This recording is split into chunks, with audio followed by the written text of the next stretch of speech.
Welcome to this very special edition of WCS Sports Connection. Tate Matthews. We're back. Football, July 31st, 2023. We got Football Media Day, Tate. Seems like just yesterday we had the Wilcos. We were finishing up the year. Now we're back at Mojo's Tacos at the factory in Franklin. My co-host, Tate Matthews, as always. Tate, glad you're here. Excited about the season. Yeah, it's exciting. Last day of July. We're getting ready to hit August tomorrow. It means it's right around the corner. It wouldn't be Sports Connection. You know Sports Connection, when Lance is here, that means it's a big deal. It just has another level of importance when Lance is here and it's Sports Connection. It's going to be done professionally. Again, he's Tate Matthews. I'm Darren Joines, Williamson County Schools Athletic Director. We've got a great lineup tonight. We're going to just kind of warm you guys up a little bit for the first 30 minutes. We're going to talk about the season in general. Then we'll have 20-minute segments with our coaches from each school. They'll bring two players here, starting off with Paige High School. Front and center, by the way, on our media guide, Tate, Ronan O'Connell. That's a pretty good one to Paige put High front School. center. Made a very He's big. looking good. I saw him outside. He does look good. He's been in the weight room, looks fit. He does look good. It's a good one. By the way, the media guide, another job well done by you and Copy Solutions. Christian Taylor doing the artwork. Copy Solutions, as you mentioned, one of our sponsors, taking care of the cover. We have to, Tate. We've got to mention Brock Daly and Walker Chevrolet. Without Mr. Daly and Walker Chevrolet, none of this happens, so we certainly appreciate them being on again as the title sponsor for WCS Sports Conference. And have been since the beginning. Since every the beginning. Wilco, every media day, every game day, all of it. Walker Chevrolet been there since the beginning. Mr. Daly and Mr. Walker, big supporters of WCS Sports Conference. For sure. And Matthews Team Sports and Adidas. We're going to see lots of great Adidas up here tonight, Adidas gear. So we appreciate you, Tate. Got our teams looking great as always. Thank you. So let's do this, Tate. I think the biggest thing to talk about is the change. Reclassification. We go from an all WCS 6A region. Now it's a 5-team 6A region. Centennial moves down in classification with Nolensville and Paige. And what I think now if you're talking top to bottom, we've got maybe the two best regions represented with those 8 teams. And, of course, Fairview always doing a good job there in 3A. But I think those two are pretty strong, Tate. Yeah, they are. You're saying top 6A Charlie's in the house. Top 6A region and the top 5A region, right? Yes. Okay, yes. I agree. Now, there are I'm saying if you're saying top to bottom. No, I agree. I understand Oakland's been great. And No, that's not where I was going. But I agree. But where's Eagleville? Well, what are they? They're 2A. I don't care. They're in the conference. Oh, you're talking.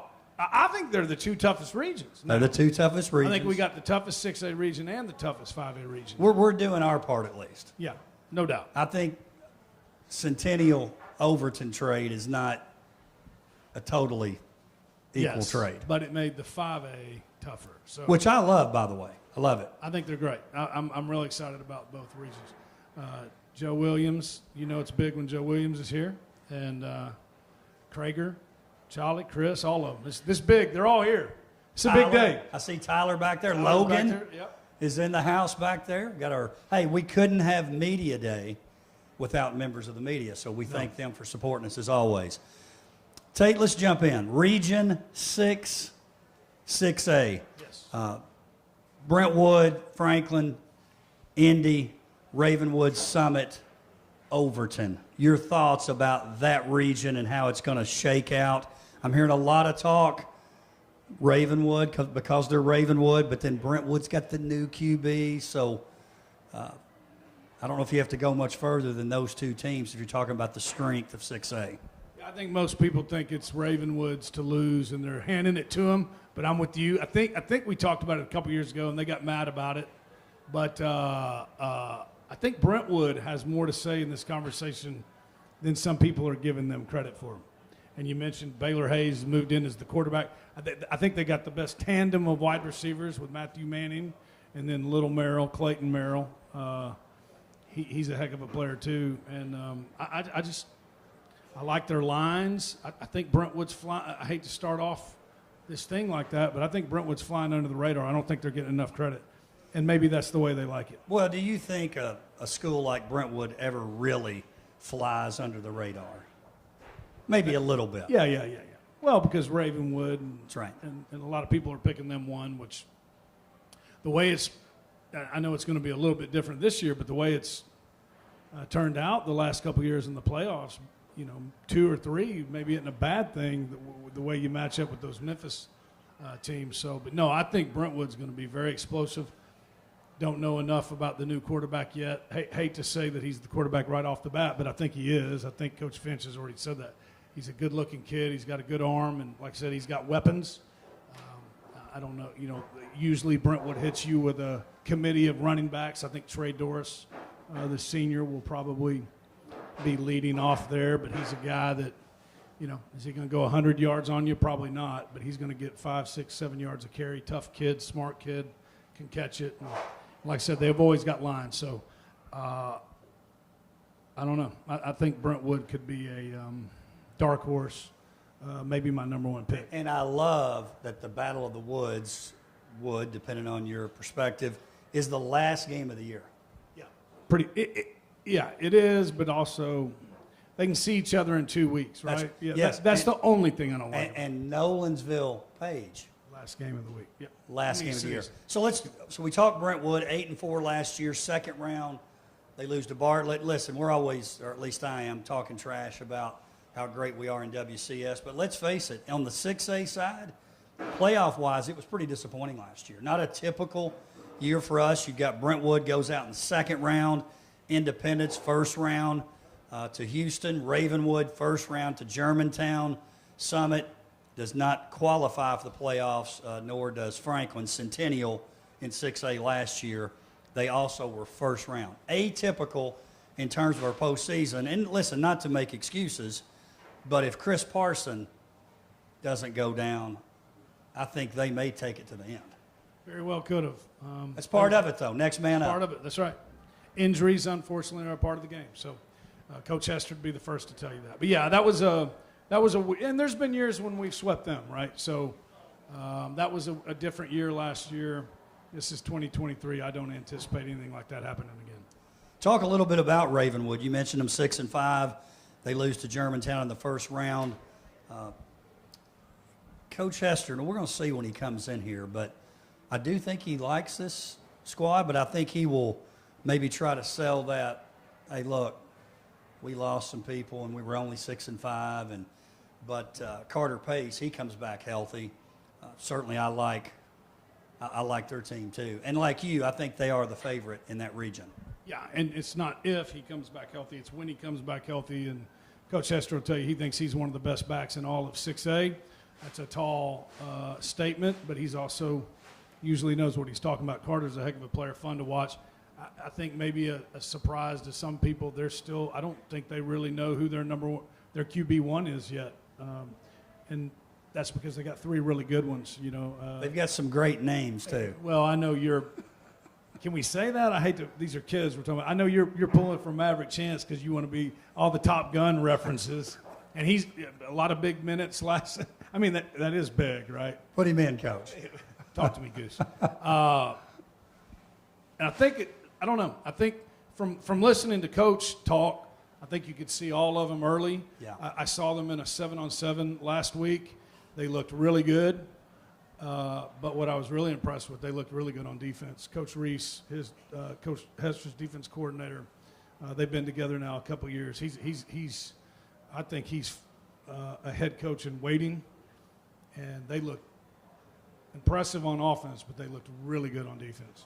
My sleeper in 6A, Tate, Independence. Love Coach Stidham, love what he's doing. Again, only 5-6 last year. Had a tough schedule, as a lot of our teams do. They lose in the first round to Houston. I like Independence. I like Independence, and I really think you get 2 and 3 and 4 years down the line when that system of Coach Stidham's is in. Because, listen, we're only in year 2. Takes a little bit of time. Let some classes flow through there. Let's face it, the talent was a little down. but I think they're back on the rise here. I feel like Independence could be one of our sleepers in 6A. I'm not saying to win it, but I think a lot of people are like, well, they may win 3 or 4. I don't think so. No, it'll be more than that. But they have a really tough schedule. Really tough schedule.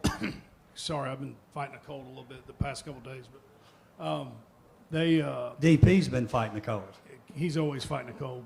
Yeah. Vitamin C. Coach Stidham, yeah. And the thing that was a little bit different was he was coming into a situation where, you got a 4-star, 5-star tight end. It was, and it wasn't, Coach, I think Coach Stidham would be the first one to tell you, it wasn't that he felt pressured that he had to do that, but when you come in and something's been working and you got some players that can do these things, you don't necessarily come in and change it. Then injuries, and it just never, all the pieces never came together last year. So, anyways, I think you're going to see a more Coach Stidham-looking team this year. I think you can expect to see Luke McNeely at quarterback. Probably going to see a little bit more run. If Coach Whittemore will tell you, when Coach Stidham's running the option, he runs it as well as anybody. So I don't know if we'll see any of that this year. I think I would, because what's tough about the option, Coach Pack, you don't ever see it, right? The same thing as the wing T. It's hard to get ready in 3 days for something that you don't see the other 9 games this season. So my guess is you're going to see some option. If you do, that's trouble for everybody else. He didn't have a whole lot of a choice in it, but Coach Stidham's non-region schedule is brutal. Brutal. Well, and that's the situation, especially with our 6A teams.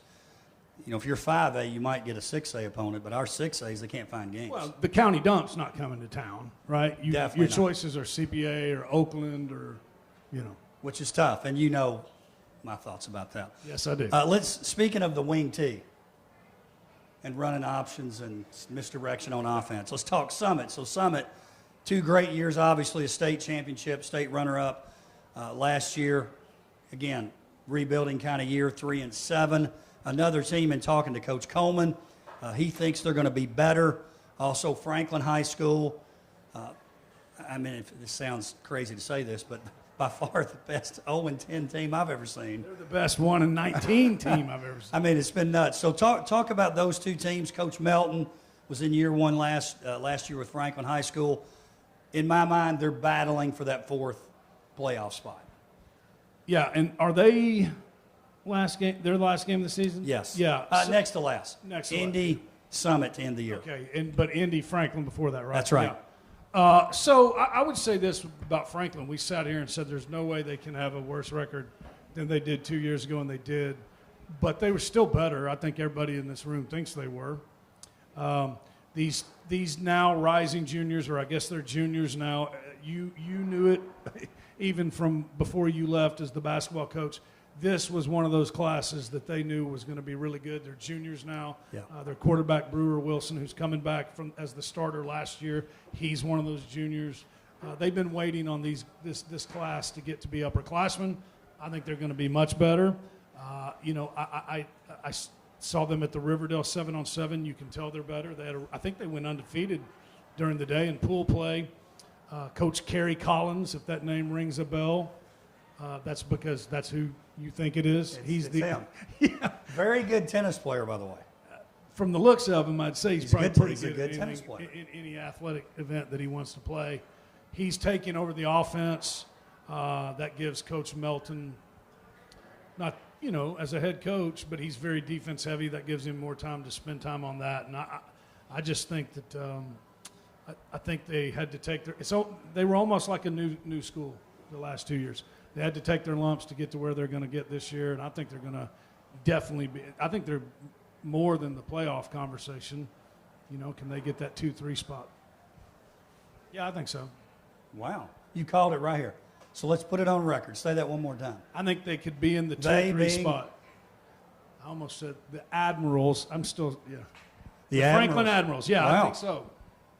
I like what they've done. And again, hey, man, these juniors have played a lot of snaps. They have. Because they had to. Brewer Wilson to Lucas Young. That's a nice combination. Watch that hookup. Lucas missed a lot of the season but came back late. Reminds me a lot of Carson Repass. out there at wide receiver. So I do think they'll be improved. We'll see if it's enough to get in the playoffs. Summit High School, when you talk about Summit, it seems like this guy is never going to graduate. Dominic Hollis. Dominic, and by the way, Dominic had a great workout from the spring.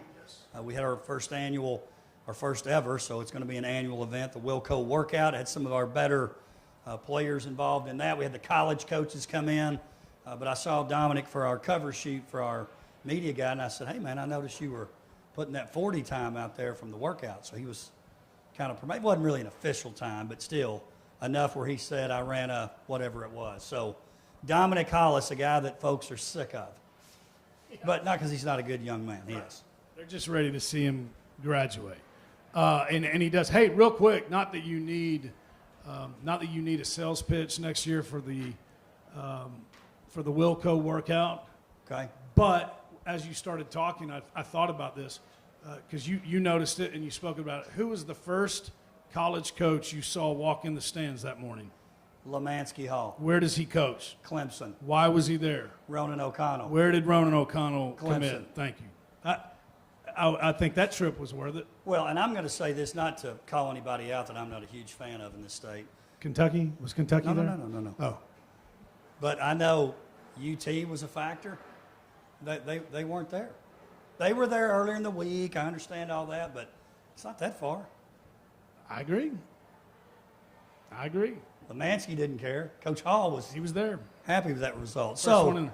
I'm glad you pointed that out. Thanks for doing that. I did notice that. Back to Summit. 2 years ago, they lose all 5 offensive linemen. Some pretty good dudes too. They were really good. You lose a pair of twins that pretty dang good. They're both playing in Kentucky. You lost almost everybody. Dominic Hollis was starting to get snaps that year on that team, but there's no way you can lose that many people like Summit did last year and not have the year they had. You can tell he feels good about it. Mason McElhaney would have been their quarterback last year. He got hurt playing safety. He's back. Coach Coleman really likes him. It's going to go back to what it used to look like under Coach Coleman, under Mason. But yes, they're going to run the wing tee. Yes, they're going to run the ball. But this kid can't throw. And Dominic, you were mentioning, he had a great Wilco workout. He looks really, really good. I saw him the other day, man. You can tell he's been in the weight room. He's going to have a big year. Coach I don't think Coleman. they're going to blow a whole lot of people out, which means he's going to be playing most of the games. He plays 10 games. He's going to crush 1,000 yards. And talking to Coach Coleman, I mean, let's face it. He likes his team. He does. He really. You can sense it. He's like, we're coming of age. We're going to get there. We're going to get there. Again, we're down here at Mojo's in the factory. Tate Matthews, still plenty of time to come on out. We got great food, as we can always attest to. I'm going with the green chili cheeseburger taco combo every time. It's a must. Every You get time. 2 green chili cheeseburger is that one's already decided. I think I got Charles kind of hooked on that last year. I appreciate all of our members of the media being here. Without you guys, we don't have Media Day. So we thank you for being here. We've got Lance West, WCTV. Again, when he's here, it must be important. Live. And without Lance, there is no media day. Well, there's no live stream, I can tell you that. So we certainly appreciate the folks at WCTV. We got our students from OTL, Outside the Lines, our work-based learning students. I like the T-shirts, too. They look very good. I like the 3 stripes on the side. Those are great. We got Aaron and Rhea and Luke and Anna Ray back there. So you're going to see some great coverage from them tonight, too. So we definitely appreciate them. Tate, we've got 10 minutes left. Now we're going to talk about some better times from last year. Little 5A football. This year, in Region 6 5A, we've got Paige and Nolensville again. We throw Centennial in the mix. And again, no disrespect from the other teams in the league. Most years, that's going to be a 1-2-3 finish if that remains our league. So I think any of those 3 could take it all the way. I'm talking like not only make it, but win it. So you look at last year. Paige, once again, makes it to the final. They end up 12-3, back-to-back state runner-up. That regular season game that they had, if I'm not mistaken, weren't you did you get on the radio that night? It was like like the fourth quarter. Which was great. Yeah, it was, but I got to tell you, have you ever been, I bet you have. You ever been on top of that? Not on restaurant? top. In it, but not on top. Well, there's a track around Nolensville, and then on top of the press box. That was hard to see, man. I'm getting old. That's a ways away. But yes, I did. That was an unbelievable game, as you know. Both of those The games. ending was. They were couldn't both run it. instant classics, I thought. Yeah, they were both so good, man. Nolensville in the regular season, Paige in the postseason, they would say when it matters. But I think, again, those two teams will obviously have a chance to make it all the way to the end, as well as Centennial. Centennial comes down to Class 5A. If they stay 6A, I think they're a playoff team either way. You move them to 5A. Now, 5A is tough. You've got those three teams. You got Henry County. You got Paige High School. You got Springfield. I mean, 5A is pretty tough. It's not quite 6A, though, if you're talking about the depth. So I look for Centennial. It'll be interesting to see where we match up and who we have to play first in the playoffs, because somebody real good is going to go out early, Somebody real good. or Yeah. at least relatively early. Hey, is Springfield still 5A? Okay. Well, you think I was wrong? no, I know you were, but they went back. I can tell you that they are not in the conversation this year. They normally are. Did you say with Hendersonville? You notice, Chris Brooks, I didn't mention Hendersonville. There's just look, some habits die hard. I don't blame you, man. Well, and vice versa, right? Like what Hendersonville people say beach is where? I don't know. Beach. They don't call it Henderson. Like, yeah, that's Hendersonville. No, it's beach. Anyways, we're not talking about Sumner County. Hey, listen, we had Coach Plummer come out to our I heard him. coach's PD. And you notice I can't help it. I know. I get a little dig. Coach Hatfield comes in to visit. Hey, Coach, thanks for being here. And I got to get a little Hendersonville dig. That's a serious But you're right. rivalry. Thanks for correcting me. We're not talking about Sumner County.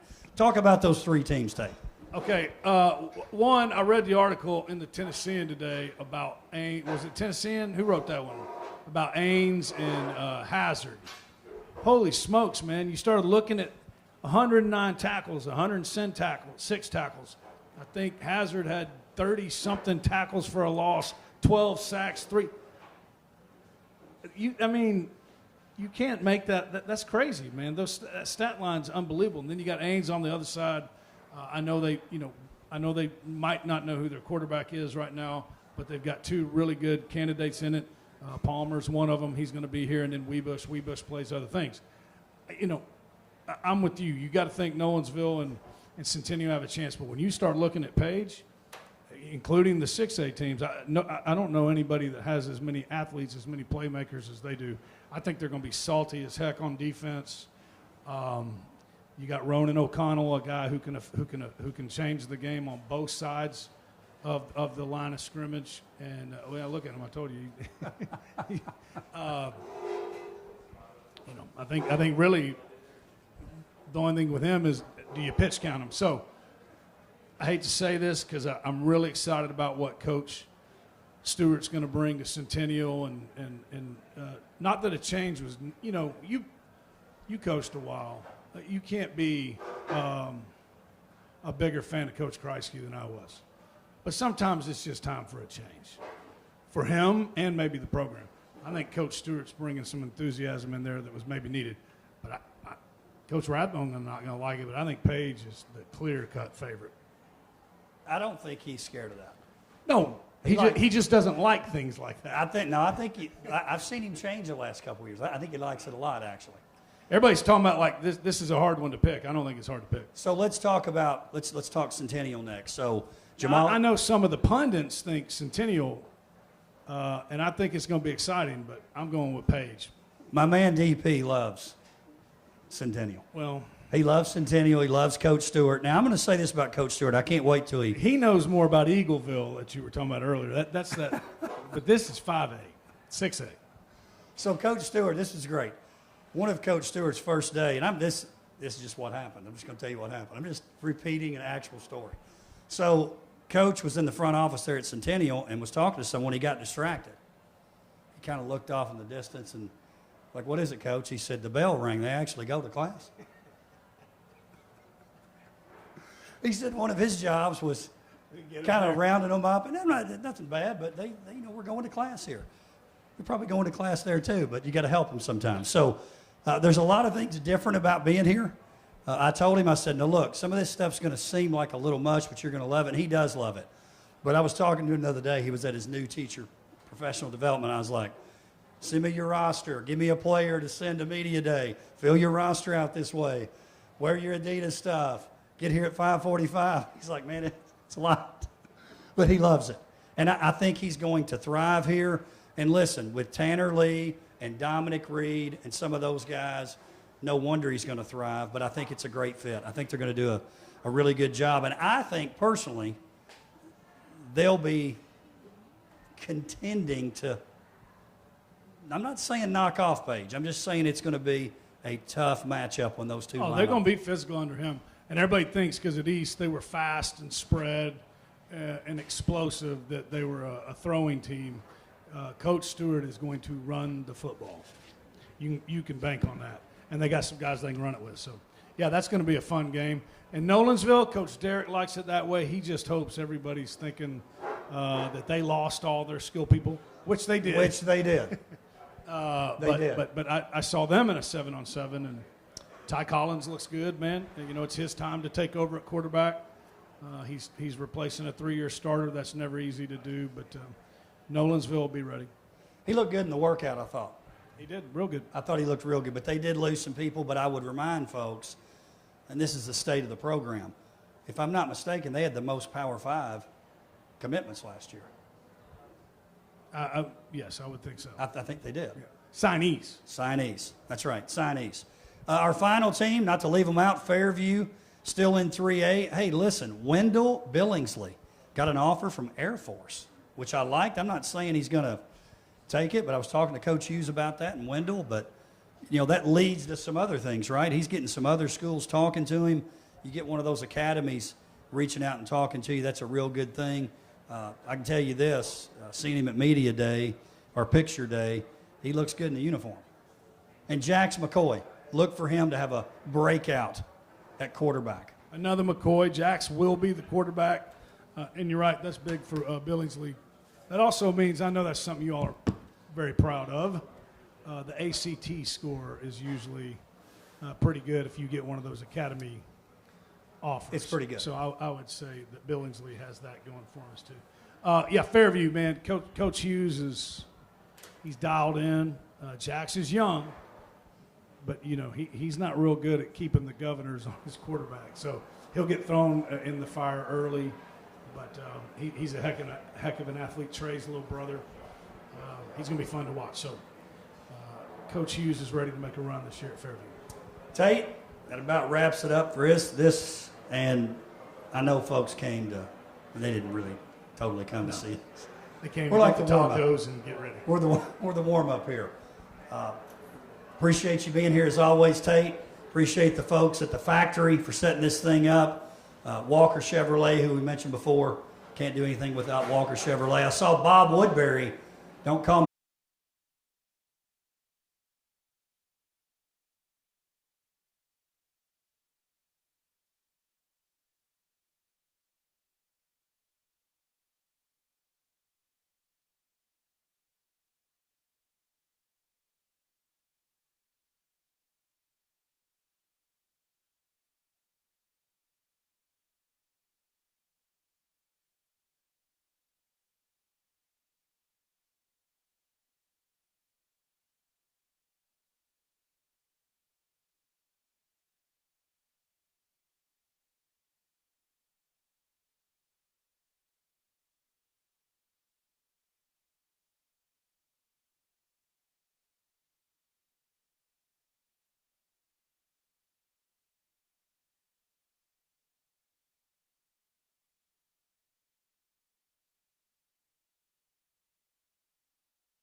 All right, our first team up, Paige High School. Last year's record 12-3. state championship runner-up for the second consecutive year. That'd be against Knoxville West last year. We've got Charles Rathbone, the head coach. Coach, if you would, introduce who you have with you tonight, and then give us some thoughts for the season, and then we'll turn it over to questions from the media. Coach Rathbone, Paige High School. So on my right, I have Ronan O'Connell, Clemson commit, and Jonathan Palmer, quarterback, nephew of Carson Palmer, if y'all remember him. I think nephew, right? So, I mean, we're excited to be here for another year. We just want to say thank you to Darren and Tate. And Darren, he's been such a sounding board for me over the years. I mean, he's such a valuable resource. And, and I want to thank Dr. Hill. To me, she's the best principal in the county. Also got to honestly thank my wife. Tomorrow is my 25th wedding anniversary. 25 years ago, I was in for a good 5 years. I never thought it'd be 25 years, but they are so wives are so important to us. And I was so bored the other day. I was watching the Alabama spring game, and they were talking about Nick Saban, and they were telling a story about him. And he and his wife they're driving down the center of the town, and up ahead, Nick Saban sees a guy working at the Shell station, and it's his wife's former high school boyfriend. So he drives by, Nick Saban says something to the extent, "Look at there, honey, if you would have married him, you'd be working for a gas station now." And Nick Saban's wife said, "Honey, if I'd have married him, he'd be the head coach of Alabama." And I think that's how important that our wives are to us, and I really appreciate her. We're excited about this year. Obviously with Centennial coming down and Tate and everybody picking Centennial, that motivates us. We like that. We like that challenge. Nolensville, Hillsboro. I think everybody's forgetting about Hillsboro, but it's a tough district. Beach moving down, Hendersonville moving down to 5A. It's going to be we got a lot of work to do, and these kids know it, and they worked hard all summer. We got about 120 kids on the team, 20 seniors or something like that, 21 seniors. I can't really remember. We got a lot of experience coming back. Everybody knows about Ronan and Ains and Hazard, and but there's a couple of guys that we feel like are ready to pop onto the scene and really do big things. JP being one of them, William Weebush. A lot of these guys that are coming around, been waiting their turn. So it's gonna be an exciting season for us. It's gonna be fun. There'll be a lot of changes to our field. We're gonna have the jumbotron up and ready. We're hoping to get a cannon to shoot off every time we score, if we score. So, we're trying to do some special things out there. It's a growing community. These guys have worked hard, and we're just ready to kick off and get it going. With that, I'll take any questions. Got the mic right here. Just raise your hand. We'll bring it to you. Hey, Tyler Palmatier, Main Street Media. Ronan, I'm going to start with you. When I was talking to Charles about after you committed to Clemson, he referred to you as a thinker, and he said you kind of just have that, you never show your hand kind of almost when schools are recruiting you. You never really tipped your hand about where you're going to go. Where does that thinking mindset kind of come from, and how does it play out when you're on the field playing? Honestly, I've just never been one to make like rash decisions and quick decisions, so I just really took my time to think about my decision, and how that comes onto the field is just, thinking on the field isn't going to stop me from coming off the ball and going hard, but at the end of the day, you're just still playing football, and you just got to go and attack every play. Yeah. And I'd like to tell a little story on that. When he takes his official to Clemson, Coach Austin, who's the old line coach, calls me that following Monday, and he's like, "Well, how did Ronan like it?" I said, "I think he enjoyed it. I think it was great. How could you not like Clemson, all the stuff you got going on up there?" And he's like, "Man, he could be a poker player. He never shows his hand. We couldn't tell if he was having fun, if he was liking it." He said the other guys that he was with came back and they loved him. Sure enough, about 2 weeks later, he goes to Knoxville, and Coach Ellerby, who's offensive line coach at Knoxville, calls and says almost word for word the exact same thing. I'll be honest with you, I thought they were pulling a joke on me because it was so close to the same terminology as what they said. So everybody says he should be a poker player. And once you get to know him, he opens up a little bit, and he's just a big old outgoing kid. So he's we're excited for him. Hopefully he's going to have a good year. And Charles, for you, if there was one high school football rule that you could change right now, what would you change? Well, I would stop all the transfers. You know, mainly I'm a little jealous that we didn't get any. So, but I mean, I think it's gotten a little crazy. I would take out the NIL or whatever they're calling it. I think that's ridiculous. You play high school football for the experience. You don't play high school football for the money. And that's how it's always been. That's how it always should be. But if we're talking about a specific rule, I think it's weird.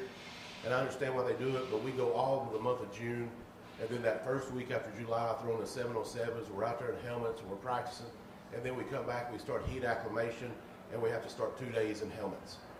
That don't really make sense to me. Why don't they just give us that whole week of shells for heat acclimation, the whole 4 days or 5 days? I think that would be much beneficial, especially to the lineman that has to adjust to the heat and those things in pads. But I mean, it's something small, but I think that's an easy change that they could do. Jonathan, for you, obviously being related to Carson, but then a couple of really good quarterbacks that have been here before. What have you learned from Carson, and what, have you been able to gain anything from the two quarterbacks that were playing here before you at Paige? I've been really blessed to have some great examples in my life. Carson and Jordan both, and then Jake my sophomore year and Hurd my junior year.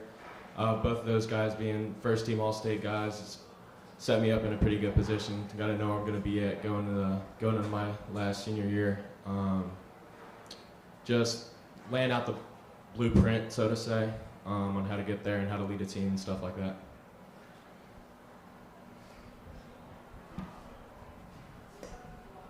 Hey, evening, guys. Joe Williams from WAKM Radio and the Williamson Herald. And Ronan, I want to ask you, you've made your decision. That's done.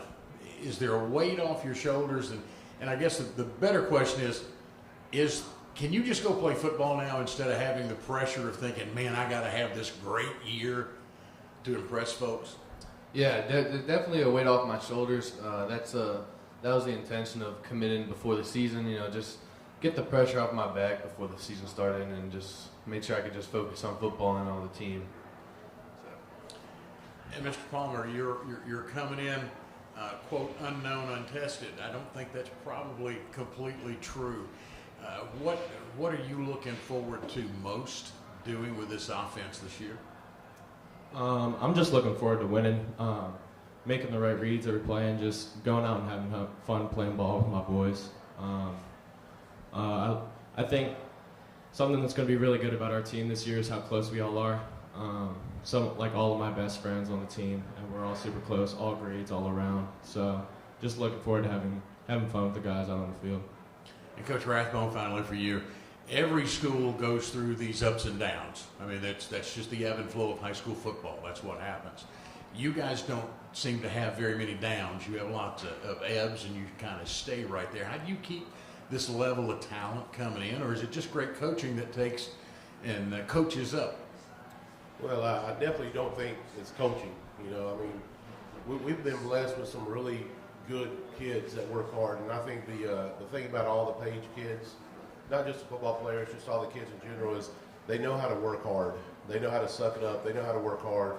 They're okay with let's stay after if we screw up practice. You know, they're not going to whine and cry.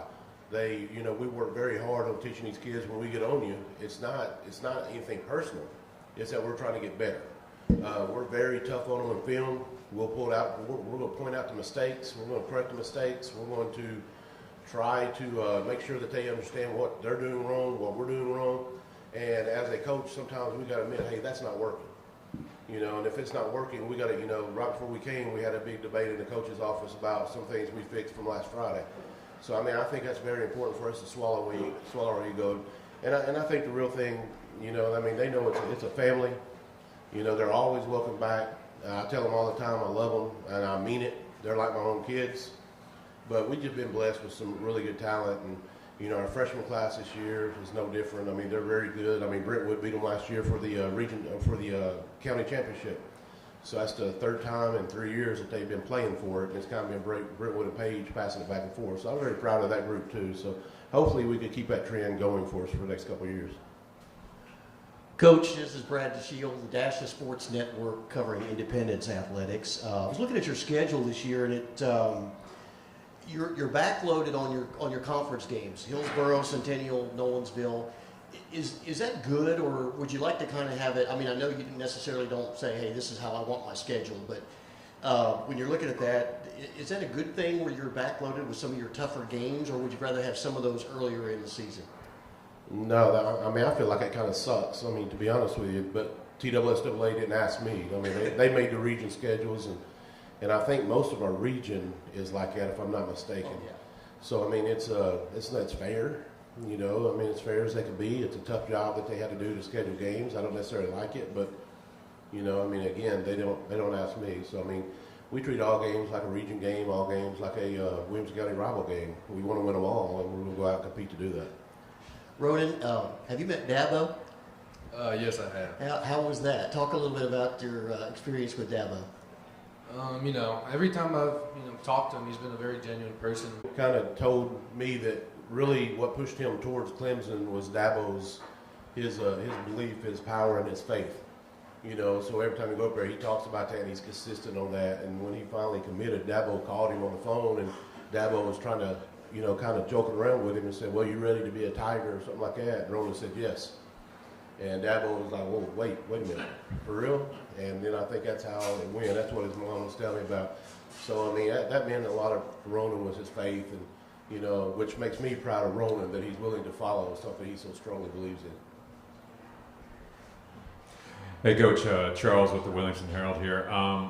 Curious to know a little bit about your thoughts. I know we're really focused in on your guys, your team right here, but looking at that region, having a Centennial come join you guys, every county game's massive here, but what are your thoughts about this region? New high school, Hillsborough, obviously there's some familiar faces, of course, but just what do you think of this? You know, it's going to be different, you know, from traveling south and playing more of the rural schools and country schools to going into Metro and playing those schools. I mean, I really don't know what to expect from it. We know Hillsborough is very athletic. They always are. James Lawson, you know, I know they hired the coach from VA. He's supposed to be really good, so everybody's expecting big things from him. Coach Stewart, I've met him. He's a good guy, a genuine guy. He seems to have things going over there. I mean, I enjoyed the do-rag story. I'm not exactly sure who wrote that, but I enjoyed that story. Can't honestly say we wear a lot of those out of Paige, but you know, I thought it was kind of cool how he's trying to build that relationship with those kids, and those kids deserve it. You know, I mean, I meet a lot of those kids. You know, we have a few kids from Paige Middle that go to Centennial, and they're good kids, and they deserve. And Coach Kreisky, I felt like was great. You know, and now Coach Stewart comes in right behind them, so I'm happy that they're getting some strong mentoring from a man like Coach Stewart and his offensive line coach. I met him; he's a great guy. I don't really know his name, but he was a good guy in 707. So I'm happy for those kids. So it's gonna be a fun region, fun time, and of course Nolensville and Coach Derek. They're always at the top. And you know, I know Darren said that they're kind of being overlooked, but I promise you, we're not overlooking them. You know, that game's always circled on our calendar.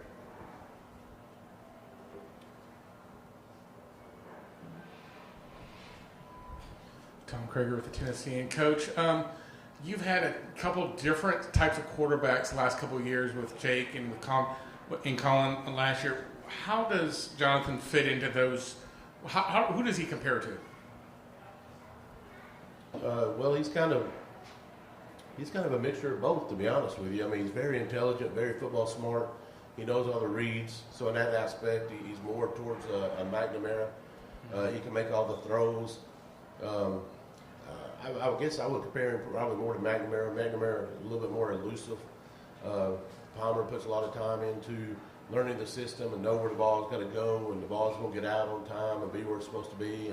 And I think everybody kind of underestimates his ability to run the ball a little bit. He ran the ball really well the other night, so I think he's going to surprise some people with that. He may not outrun many people, but I mean, not going to outrun me for sure. But I mean, I think he's going to have a big season. I think he's going to be able to do everything both of those guys did. Jonathan, what does it mean for you to get this chance to finally be the starter there after seeing the success of the last couple of years? Means a lot. Like you said, I've had some great guys before me, and just it's been pretty helpful just going in, knowing what I have to do because I've seen it before. So yeah, I'm just excited to go out and compete. Best story you have on your two famous uncles? Oh, best story? Best story. I mean, have you ever seen them have a throwing contest or anything like that?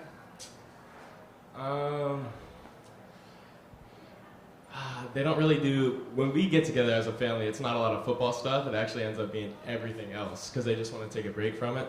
And so a lot of putting contests, a lot of basketball.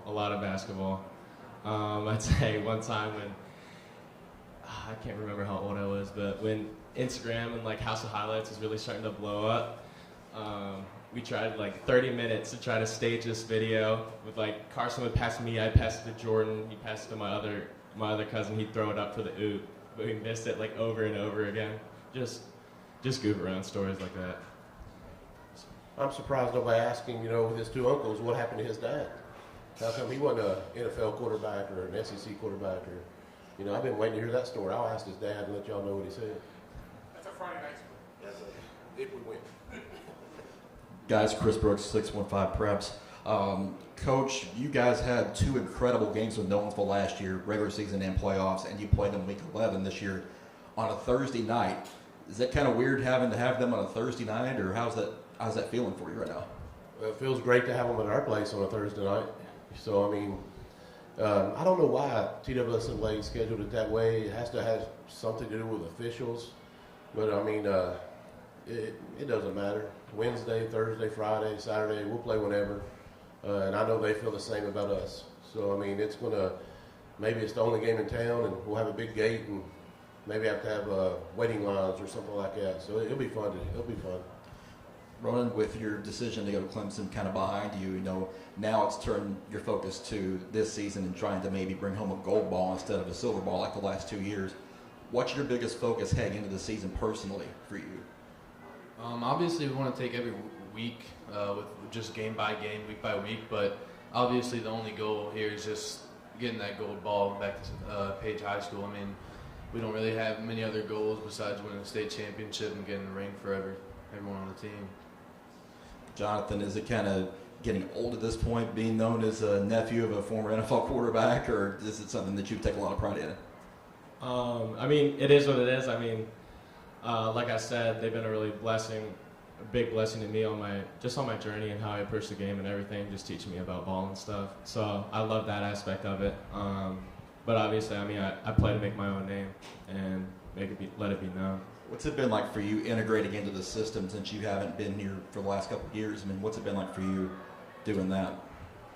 Well, I wasn't here my freshman year, transferred here my sophomore year from Baltimore, and I've gotten so many reps in practice that it's really just second nature to me at this point until we add some new stuff in week by week. But I feel really confident with the stuff we got in right now and how we can execute and do it.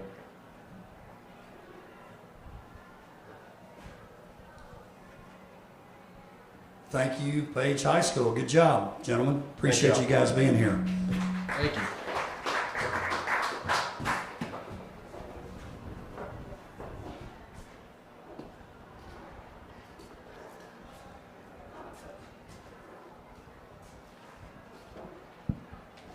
Next up, we have Brentwood High School. If you guys will make your way up.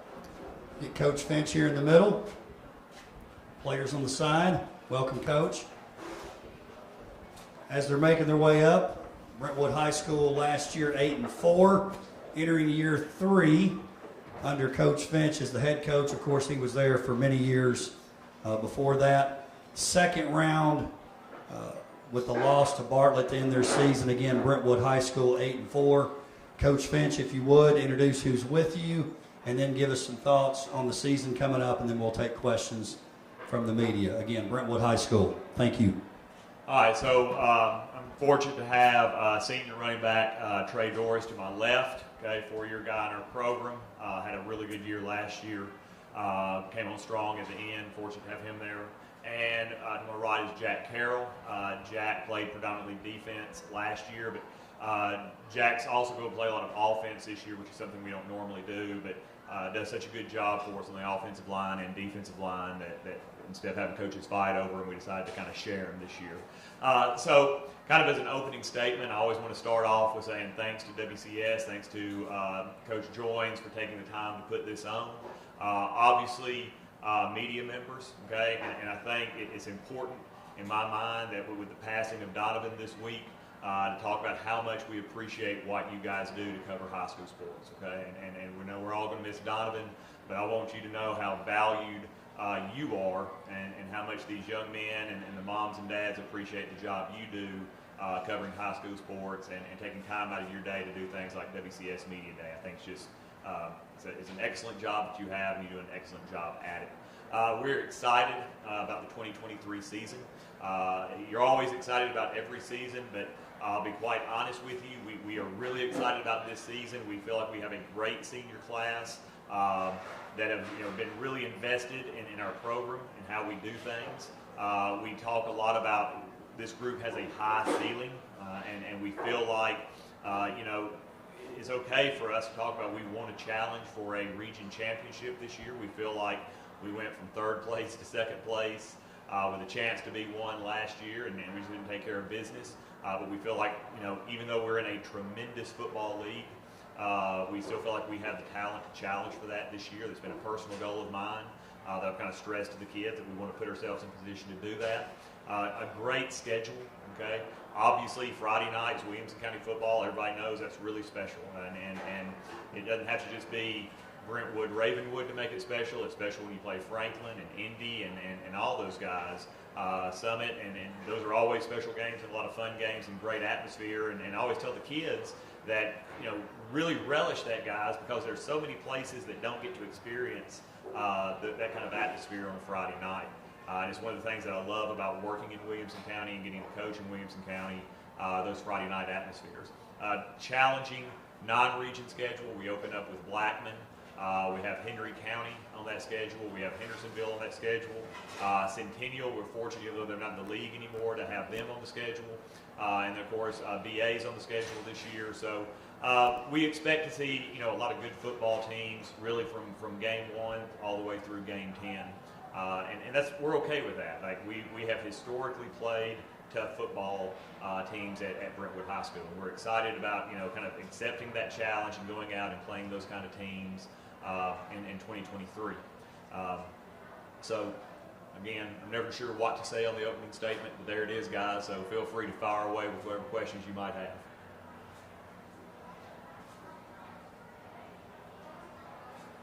I'll start because I know one of your players, and I've known him since he was like 5 years old, because he lived in the neighborhood, went to Oakview Elementary, and moved up into the Brentwood area. But Coach, listen, you had a great season last year. Congrats on the great season. I was looking at your schedule again, kind of like Coach Rathbone, and the TSSAA's not done us any favors as well as you. What do you think about the backloaded schedule? I mean, all the games are tough. It's not like any team you look forward to one over another, but you've got Indy and Ravenwood sitting there at 9 and 10, at the end of the season. Does that affect you any at all? But I mean, I know sometimes it plays out with injuries. I mean, you're getting at the end of the year and you're like, oh man, we got 5 guys out or whatever. Do you think about that? Is that something, I know you can't control it, but what are your thoughts there? Yeah, and I think one of the things that I've learned in being in 6A football are injuries are going to happen, and that's probably the scariest thing about no matter who you play. Okay, I mean, we talk to the guys a lot, but you only get 10 ball games, guys. So every week is special.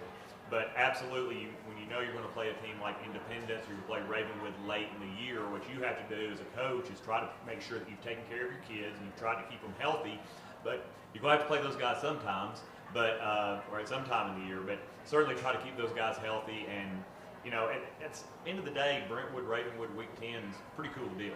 I mean, there could be a lot riding on that game if they take care of business and we try to take care of our business. So, is it a concern? Sure, but it's not a concern that we're playing them. It's just when we play them, like you said, with injuries.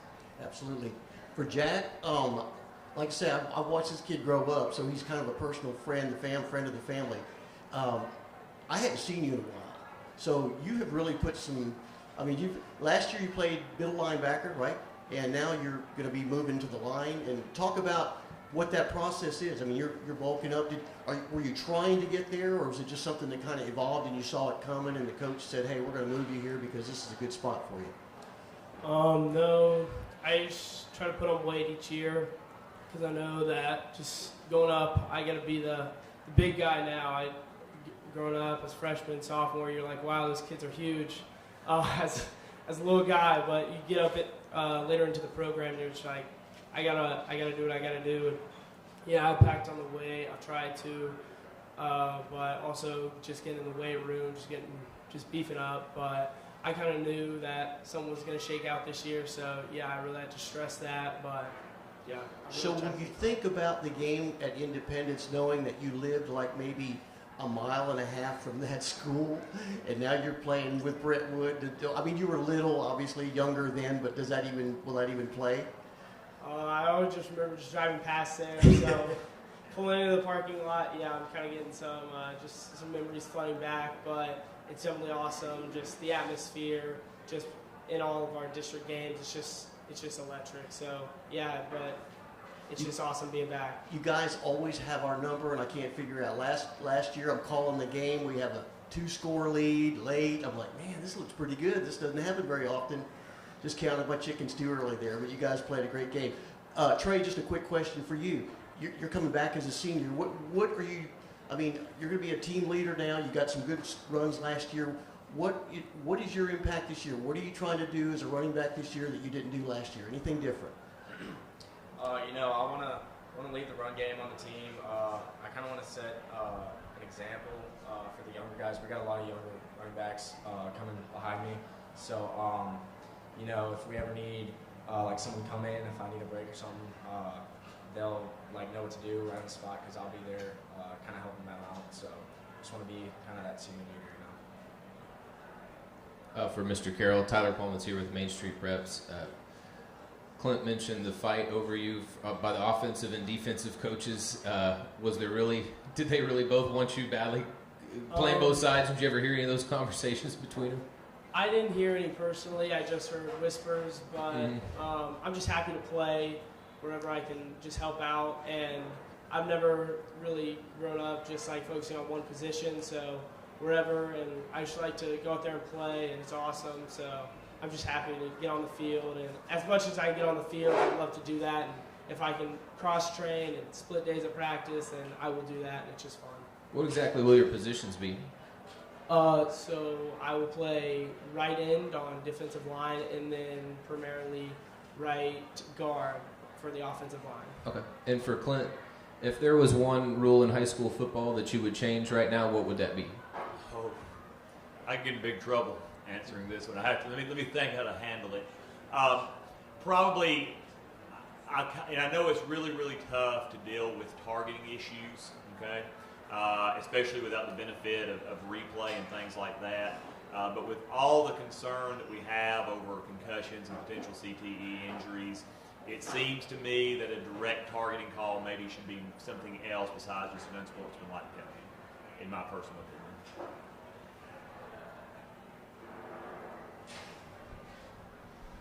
Hi, Chris Bozen with Raptor Athletics Live, covering Ravenwood.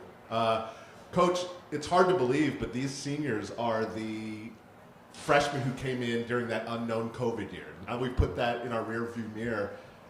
Has that impacted you in any way on how you approach these limited 10 games, and have you seen an impact on these players realizing nothing's guaranteed? Yeah, and I think that was not a lot good came out of COVID, obviously, but I think a lot of coaches and a lot of players learned to take every single day, make it special. Don't take it for granted. Make it special. I remember that 2020 season very well, and you just didn't know. I mean, we had games canceled at 10 o'clock on a Thursday night. You just didn't know. So hopefully the young men that have gone through that, and certainly the coaches that have gone through that, have learned just don't take it for granted. Getting to play every game is special, and go out and just enjoy it and soak up the atmosphere and relish in your opportunity to play this game. Coach Dana McClendon, WAKM Radio. 2 questions. One, fill in this blank. We will have a great year if we figure out what. And 2, give us a name or two of someone you did not bring that we will be talking about in October. I'm sure the guys get tired of me saying this, but we will have a great year if we go out and we just play to the best of our ability and practice to the best of our ability every day. I mean, that's just the simple fact that you don't get to control the outcomes. All you get to control is your effort and your attitude towards the game you play. We've been blessed at Brentwood to always have guys that have understood that. You have to go out and work hard every day and not 98% of what you can do, but 100% of what you can do is kind of the expectation and standard. So if we go out and we're the best team that we can be, and that includes coaches and that includes training staff, then we'll have a good year. Guys that I would like to mention, defensively there are a lot of them, and I hesitate because it scares me a little bit. I don't want to leave anybody out, but obviously Jackson Lowe coming back is a three-year starter for us at corner, and will also play some running back for us as well. He's predominantly a corner, but he'll play running back as well. Max Orfici is an inside linebacker. I think led the team in tackles last year, did a great job for us. Seth Adams is going to be kind of a defensive end opposite of Jack when Jack's on defense. Just a really good football player as well. A number of guys, we've been blessed over the last 2 years going into year 3 of having a really, really strong defense. We're fortunate to have that. Certainly on offense, we had a transfer from Florida, Baylor Hayes, moved in December, and he's been a really good pickup for us. And I think, you've already heard a lot of buzz about that kid, and in my personal opinion, you're going to hear more about him. I think he's going to have a big year for us. Has 2 really good targets and a senior 3-year starter, a junior starter, Clayton Merrill, okay, and then Matthew Manning, my senior starter, that's been a 3-year starter there. So, fortunate. Sorry. Yeah. So, quarterback you? Second year you've had incoming transfers. And it's different. It's funny. Last year I said, well, I've never had a quarterback transfer in their senior year, and then I had another one transfer in their senior year.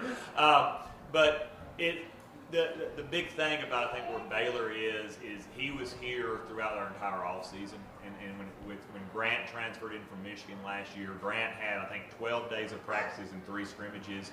Baylor was able to go through the entire off-season program, spring practice, all our summer program. So that's been a huge advantage to him. But yeah, he fell in our lap and has done a really good job for us.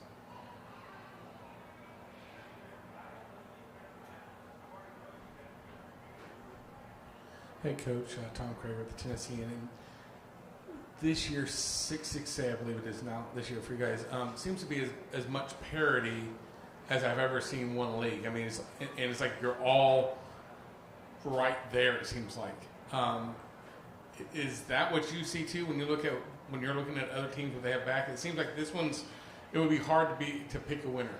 So I do remember last year sitting at WCS Media Day saying that I think 4 teams could win that region last year. And in game 10, there were 4 teams that had an opportunity to be anywhere from 1 through 4.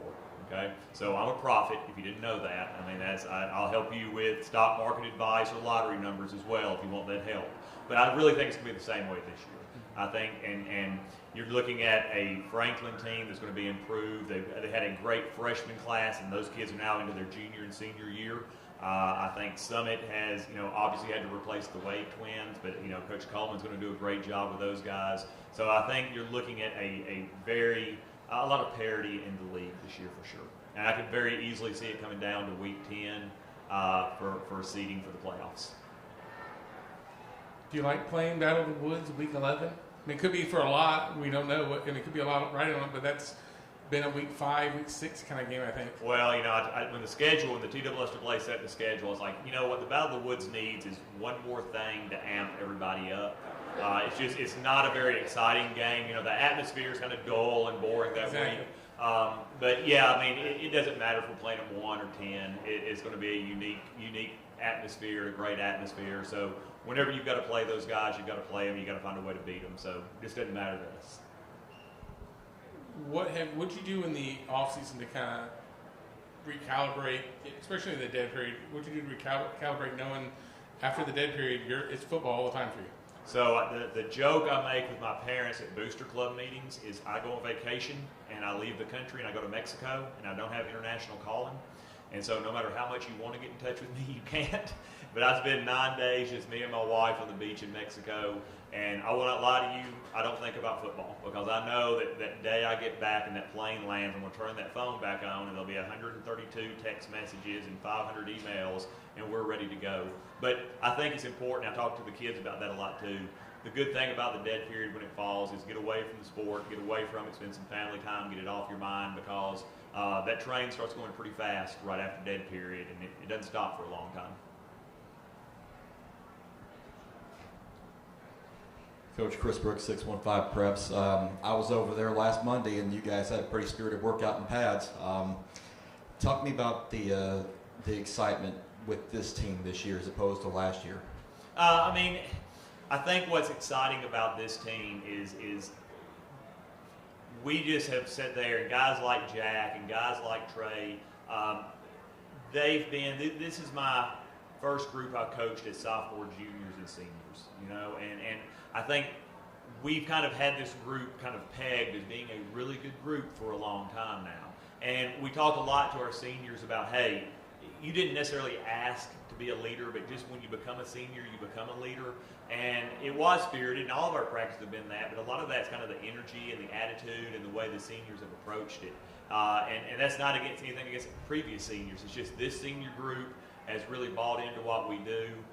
They've seen us get really, really close, you know, for the last 2 years, and we just think that they're going to take they're going to make an obvious attempt to sit there and kind of push us over that hump and get as far as we've been the last couple of years. We don't talk about special teams a lot, but you've got a pretty reliable weapon in Isaac Hayes kicking for you this year.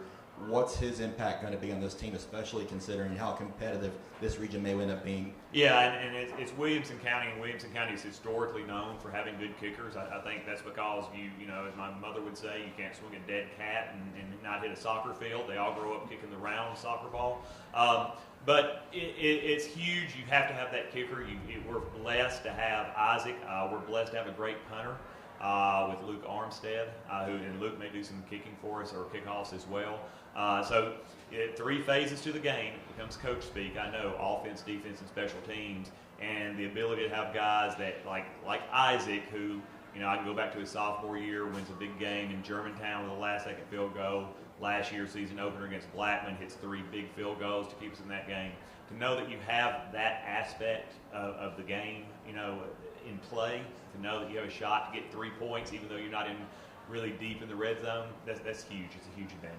With the new region this year, you guys don't have to worry about going out to Memphis for a first-round playoff game. You won't have to see them for a while. So how does that kind of feel for you guys, knowing that any playoff game for the first 3 rounds is going to be local?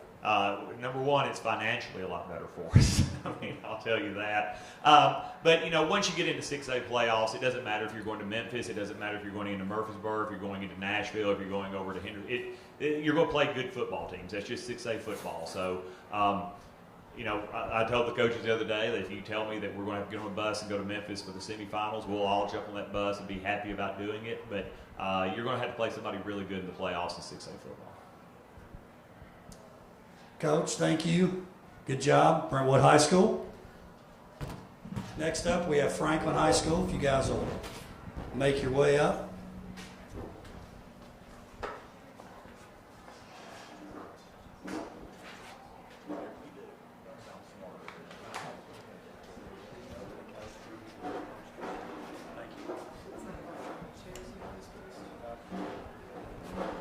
All right, next up we have Franklin High School. Coach Alex Melton, entering his 3rd year, leading the Admirals. Coach, if you would, you're going to start off introducing who you've got here with you, and then give us some expectations for the season. We'll turn it over to the media after that. Again, thank you guys for being here. Thank y'all for having us. On my left, we have Logan Lynch. On my right, we have Zach Cowler. So we're pleased to be here, glad to have the opportunity to be here, and we look forward to the upcoming season.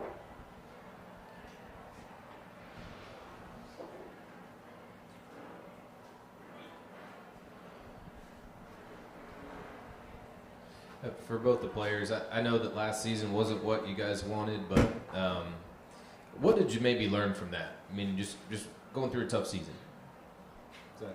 You know, it was rough, but our team fought.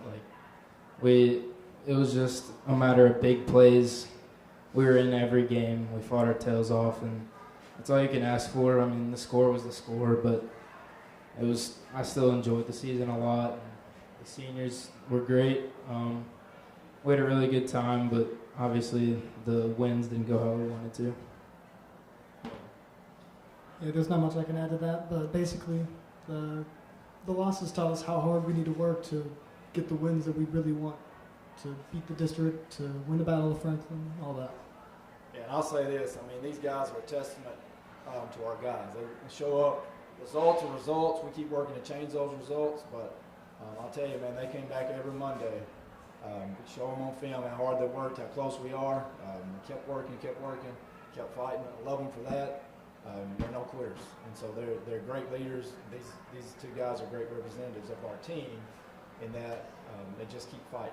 I mean, you can see it on film. We were close in a lot of games, but to come back every Monday and work the way they did says a lot about this group of young men, and these two guys are great examples of that. And Alex, so far coaches have been very complimentary of where they think kind of you're going.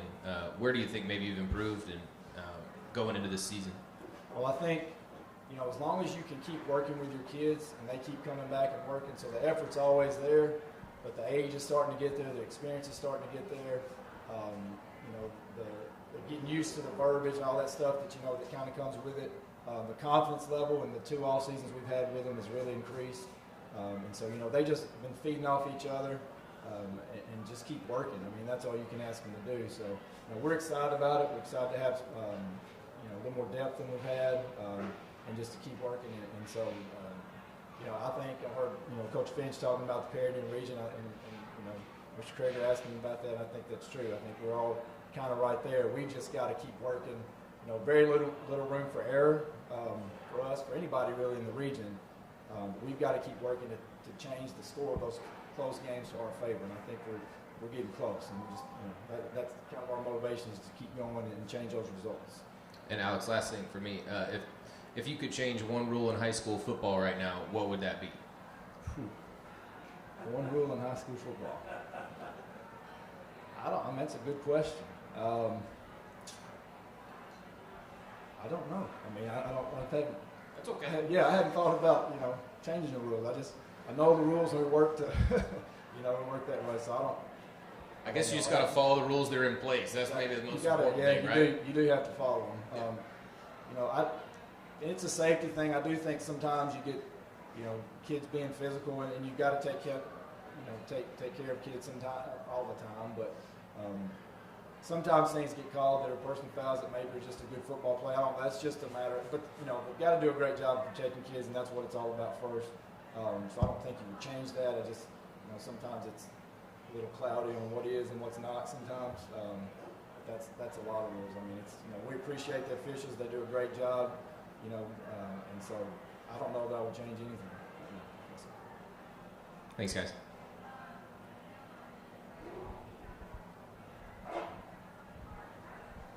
Hey guys, Charles with the Williamson Herald. Coach, we've been, you know, talking around the building and seeing a lot of these faces over these last couple of years here. Can you kind of give us a breakdown on some of the guys we'll be talking a lot in these coming weeks here? You know, offense, defense, things like that. Just faces that we're going to get very familiar with that we might already be, but who are you excited about? Who's going to have a breakout year? Things like that. Yeah, well, I mean, we're excited about all of them, but you know, you're going to hear about Brewer. Wilson, he's quarterback for us, played as a sophomore. Will play again this year. We've got Lyman, Logan Lynch, Drew Mingy. They'll be seniors for us. Andrew Hubbard. So we've got some guys coming back on that end. Zach Cowart to my right here he's been great. He's been playing since he was a sophomore. Receiver wise, Lucas Young should be big for us there. Wills Jackson, and then we've got, you know, Kia Hamilton, who we've moved to running back. Was a corner for us at times, and just provides a little bit of speed for us and things there. So, you know, we're excited. And Sean Gacko come back defensively. We've got some young guys that have stepped up. So, Aiden Elmore will be another defensive line guy that you know, should help us. And several of those are juniors, several of those are seniors. We've got a few sophomores. So we've got a good mix of all the grades. But you know, excited about our guys. One more thing for you, all three of you actually too, because I know August 18th is always a big circle date for everything, but to have that battle there, I was just looking at this sign that somebody posted on the window right there. I don't know if you guys could read that, but just more fuel to the fire a little bit. But just how great is it to start with that giant rivalry game to get things going and get that flowing right away? Yeah, I think, you know, Coach Stewart obviously has done and will do a great job there, and those kids are going to be excited. We're going to be excited. I think it's just, you know, that game has happened it's been a region game, not this year, but it's happened a couple weeks into the season, so it's always exciting. It's kind of like Coach Finch was talking about. They're playing Ravenwood at the end. We're playing Centennial at the beginning. It's about like that for us. I mean, everybody's excited. Our kids are working their tail off to be 1-0, and I know Centennial is too right now. So it'll be exciting. There'll be a lot leading up to it. There'll be there's extra time building up to that with nothing really in front of it, other than scrimmages and things like that. So it's exciting. Our kids are excited about it, and I know Centennial is too. Yeah, I mean, there's nothing more you could ask for coming after last season, getting Centennial week 1, because we're all hungry. We've been working for it all off season, and our section at an away game is going to pull through. Shout out to the flagship, but I'm so excited for it, and I know all the boys are. Playing Centennial every year has probably been the highlight of my football career. There's never more energy, never more hatred against these two teams. It's always a great time. I can't wait. That's fun to hear that. Bradley Shield, Independence, covering independent sports on the Dash to Sports Network. Coach, talk about your quarterback play. You've got Coach Collins now coming in and doing some help there, relieving some of your duties, to where you can maybe focus more on defense. How has that been working out for you? Is it a good transition so far? And how do you feel like Coach Collins will work with your quarterback? How's that going to flow? Oh, he's been great. I mean, he's been great. He's great with our guys from day one. Just his demeanor. He's been doing it a long time. He understands obviously the quarterback position and helps Brewer and Tanner Clark is a quarterback for us. He helps them understand, reads, but he thinks like a quarterback, so he knows what they're thinking, and that's been huge. I mean, and he keeps coming back. He understands how quarterback needs to be coached, right? I mean, not too high or too low. Brewer's great at just not get too high or too low, at even kill. He'll make a play. Something happens on the next play, he's going to come right back with the same demeanor, same mindset. Nothing shakes him a whole lot. He's a great leader. And Coach Collins has done a great job, helping him develop into that as he's been younger, getting older now. So, his reads are getting better, timing on stuff's getting better, and so it's been a great addition to our quarterbacks and to our offense in general. So, with that transition like that, have you?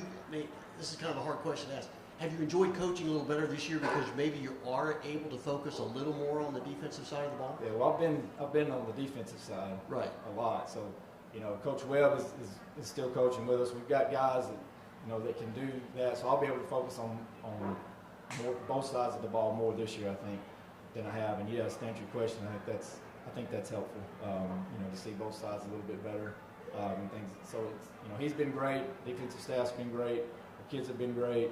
So we're excited about it. Zach, Logan, questions for you guys. You guys lost a lot of close games last year. Are there some things that you guys bring to the table this year as seniors because you've been through those close games? I mean, you've known what it's like to drop one late or whatever. Talk about that experience and how it's going to push you into this year. Yeah, I mean, it's just what came down to it last year in the late games and the close games is it was just one little assignment didn't get filled, one little gap didn't get filled. And that's what we just got to remind ourselves that every play we got to be in our spot doing what we need to. And if we do that, we'll be all good. Yeah, I agree with Zach, but playing through those games, it gives us the opportunity to realize that in those moments we can't really make those mistakes and that we got to capitalize at that moment. Chris Bozen with Raptor Athletics Live, covering Ravenwood back here in the back. Question for the players and for Coach, two different questions. First, Coach, last year, I agree with Athletic Director Joynes. I thought you guys had one of the most talented younger teams in the region, and it showed on the field, and it was only a matter of time until you picked up that win. A lot of those guys were sophomores. You lost a couple of them, and the Jordan twins left, but I know you've got other weapons there. What do you think is the biggest key for you to pick up wins where last year they were going in the L column? I think it's confidence. I mean, it's knowing we're competing in close games. Like I said earlier, and these guys come in, it's very, very little room for error, but we can't play scared of making an error, right? I mean, you've got to read and react, play fast, play physical, and I think that confidence is continuing to build. And I've said this a lot, as long as you can take the film, and you can show those guys what they're doing right. But we're just a fit off here, or drop this pass or whatever. Those are things you continue to work on. Their effort's been great, and that's what keeps them coming back, keeps us coming back. They haven't quit. We're not going to quit. Only option we got is to keep fighting and keep working, and that's what we're doing. That's what these guys have done. So continuing to do that, and then continuing to build that confidence in the off season, seeing it on film, continuing to build that confidence in scrimmages and things like that, is just helping them so much. And it's a confident group, not a cocky group. There's a difference. It's a confident group that are willing to learn, willing to keep working, and they keep coming back and keep fighting. And it's awesome. I mean, it's great. Well, speaking of keeping coming back, for the players, last year with Ravenwood, we sat through a Friday night that went till about midnight, on the field, off the field, lightning, came back on Saturday. What was that like for you guys? Had you been through anything like that? How did you get through it? And how do you think maybe it impacted the game? I mean, obviously it's not ideal when you have to stay in the locker room till 12 and get back up in the next morning and play, but we just didn't come out with the energy we needed to that game. It was hot outside, and the effort wasn't there like it usually was, and it just didn't go our way. Yeah, honestly, I think if we played that game that Friday, we had them. We had that pick in the early first quarter. I mean, if the Thunder didn't come down, I think that's our game. Well, I tell them that Ravenwood came back on Saturday, but we didn't. So we never showed back up. We got, and that's part of the maturation process and all that. You got to be unconditional. I mean, whatever it is. We got to go fight, And so, again, you learn from stuff like that. You keep working, keep building, and so that's the positive out of that is we've learned from it. I hope, and just be ready to go whenever the ball's put down. You got to be ready to go. Coach asked Brentwood about the parity of 6A. I'll ask you: is it as even as what it looks like, at least on paper? And if so, what has made this league like? There's not a whole lot of difference, I don't think, between most of the teams. Yeah, I think so, and I think as you've seen kids. This is my third year in this seat here, but as you've seen kids, a lot of their freshman classes, and you talk to people, a lot of people say, "Man, we got a really good freshman group, really good sophomore group." So I think everybody has had that good group at the same time, and those kids continue to get older. And plus, you take guys that have been there. These guys were here when I came in as sophomores. The freshman group that we first came in with are now juniors. And so I do think there's parity there because everybody seems to have had a pretty good group at the same time. Putting those groups together and keep working with them. The teams. The Brentwoods, the Centennial, Summits, Independences. All the teams in this county are going to be well prepared, right? Their all seasons are going to be great. Their conditioning is going to be good. They're going to be well coached. And you combine that with talent, with really good kids that are bought in, then the parity's there, right? So I think last year a lot of the games were close. Coach Finch talked about it. We were in a lot of games, and a mistake here or there, just something little, they end up becoming big. It's just. I think it's there. I think it's going to be there this year, and I think that's what makes it so exciting. The student sections get involved. The games are tight. It's just a battle every week. TSY did your region schedule for you this year. Everyone in the state. Yes. The one thing I'm looking here, your first 3 games are non-region. First 4 out of your first 5 games are non-region games. Right. Do you like the idea of really the second half of your season being primarily region games, or? I mean, I think everyone's got to deal with it. That's right. Everybody's going to have to deal with it. So whatever we got, we got. But I'd like to have them a little bit earlier. We kind of adjusted our home and away games. We play a lot of Williamson County teams, which is good for our kids. I think it's good for the county. I really do. To keep those, even if, the Paiges and the Nolensvilles, and obviously we're going to keep Centennial. But I think, the atmosphere is great. So, we tried to schedule it to where some of those were at home this year because we didn't have a choice on region games, home or away. So to keep it pretty balanced. So, we tried to keep it that way, and it's going to be good. I mean, you look at mid-year, we've got Brentwood, Ravenwood back to back. So it gets crowded right in there with other teams like that. So you'd like to, if you had a choice, maybe spread that out a little bit. But we'll deal with what's on our schedule and be ready for it. Coach Chris Brooks, 615 Preps. Look at that schedule, and you guys play one game outside of Williamson County all year long. how nice is it to have that kind of schedule where your fans can go wherever you want to and be supportive on the road? Well, that's from a travel standpoint, from a gate standpoint, from an atmosphere standpoint. It's nice.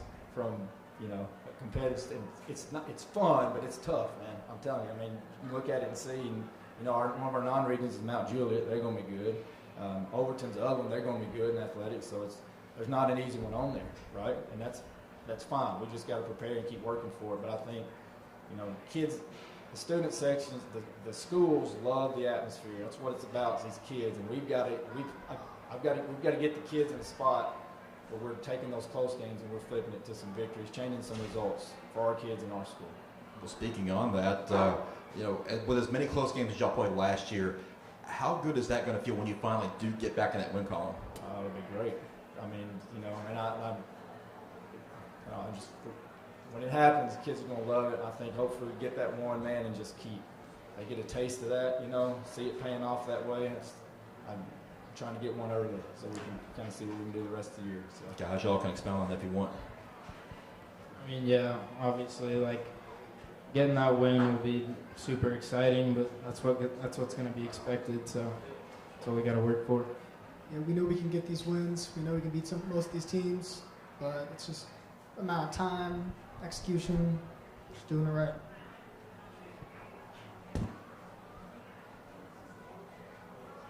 Thank you. Good job, Franklin High School. Appreciate you guys being here. Thank y'all. Appreciate it.